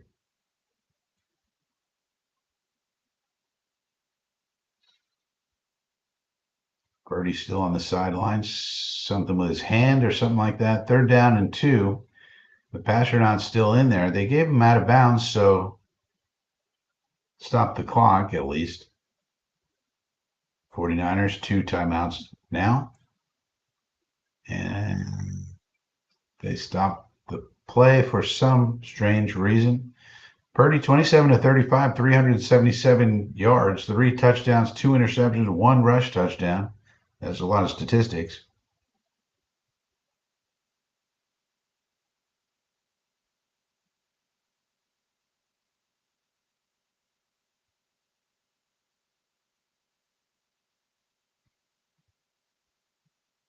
Yeah, I don't think he got out of bounds. Nope. Well, close. His elbow and his leg hit at about the same time. Oh, that's close. That's close. Definitely close.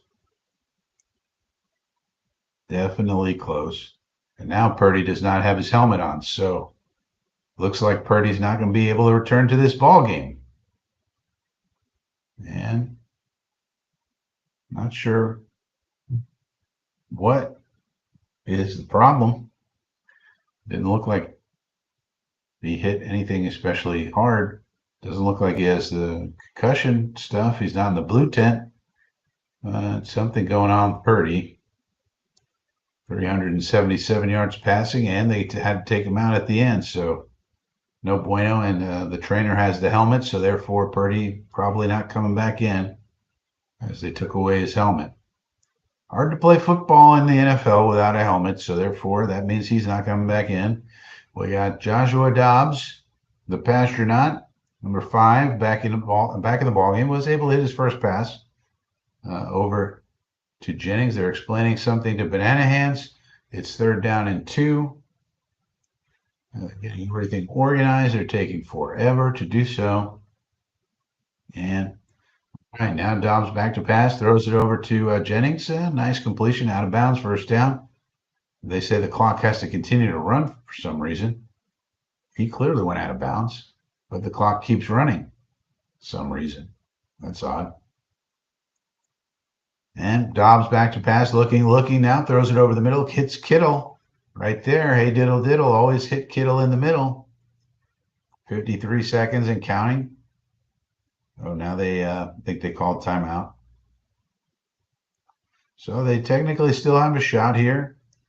You can get this touchdown, and then you have to get the onside kick and then get another touchdown. So the Pastronaut has come in and completed 3 straight passes, done a good job. Got to give it to Josh Dobbs. Good backup quarterback. Could come in and do some things for you.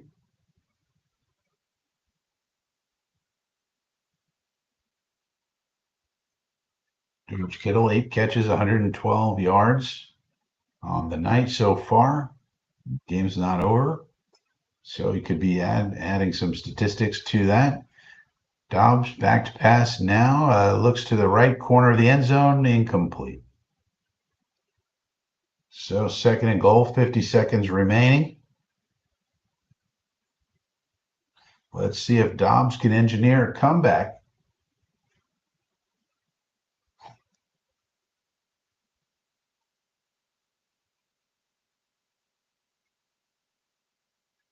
Let's see if Josh Dobbs can engineer some type of comeback.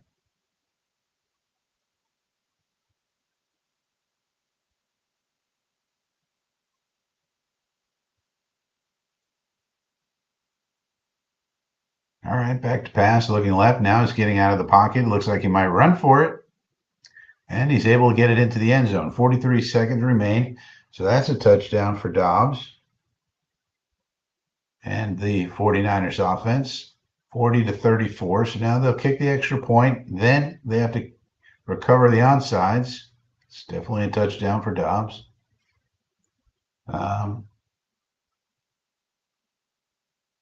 And then they'll have to do some Hail Mary type stuff. Score another touchdown. But with Detroit's defense being so poor, with all these players out, then, there's possible they could win this. 49er fans are like, please don't. We want the draft pick. What are we doing here? Moody for the extra point. Boy, oh boy, this kid stinks. Get this guy out. Missed it. But they're down 6. So now they got to do an onside kick. And then if they score a touchdown by some miracle, then this guy can't even kick extra points. What's going on with these kickers? Then they scored, let's say they score another touchdown, then they're tied, and then Moody's got to kick the extra point to win it. All right, let's see about this onside kick. They got to recover the onside to have any hope of success here. For some reason, their wide receivers don't seem to be out on the field on the kick return. So on the kick recovery team, I guess you'd call it. Jake Moody, the one now who has to perform this kind of magic.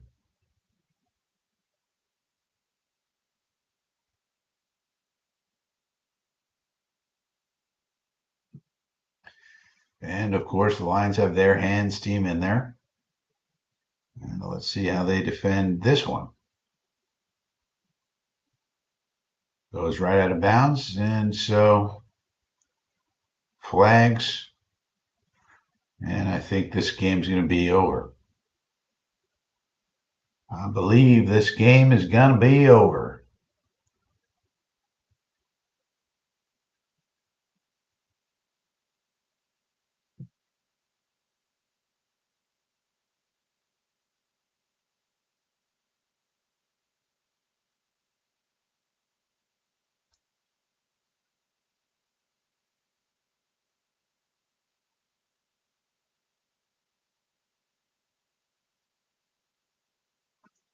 Well,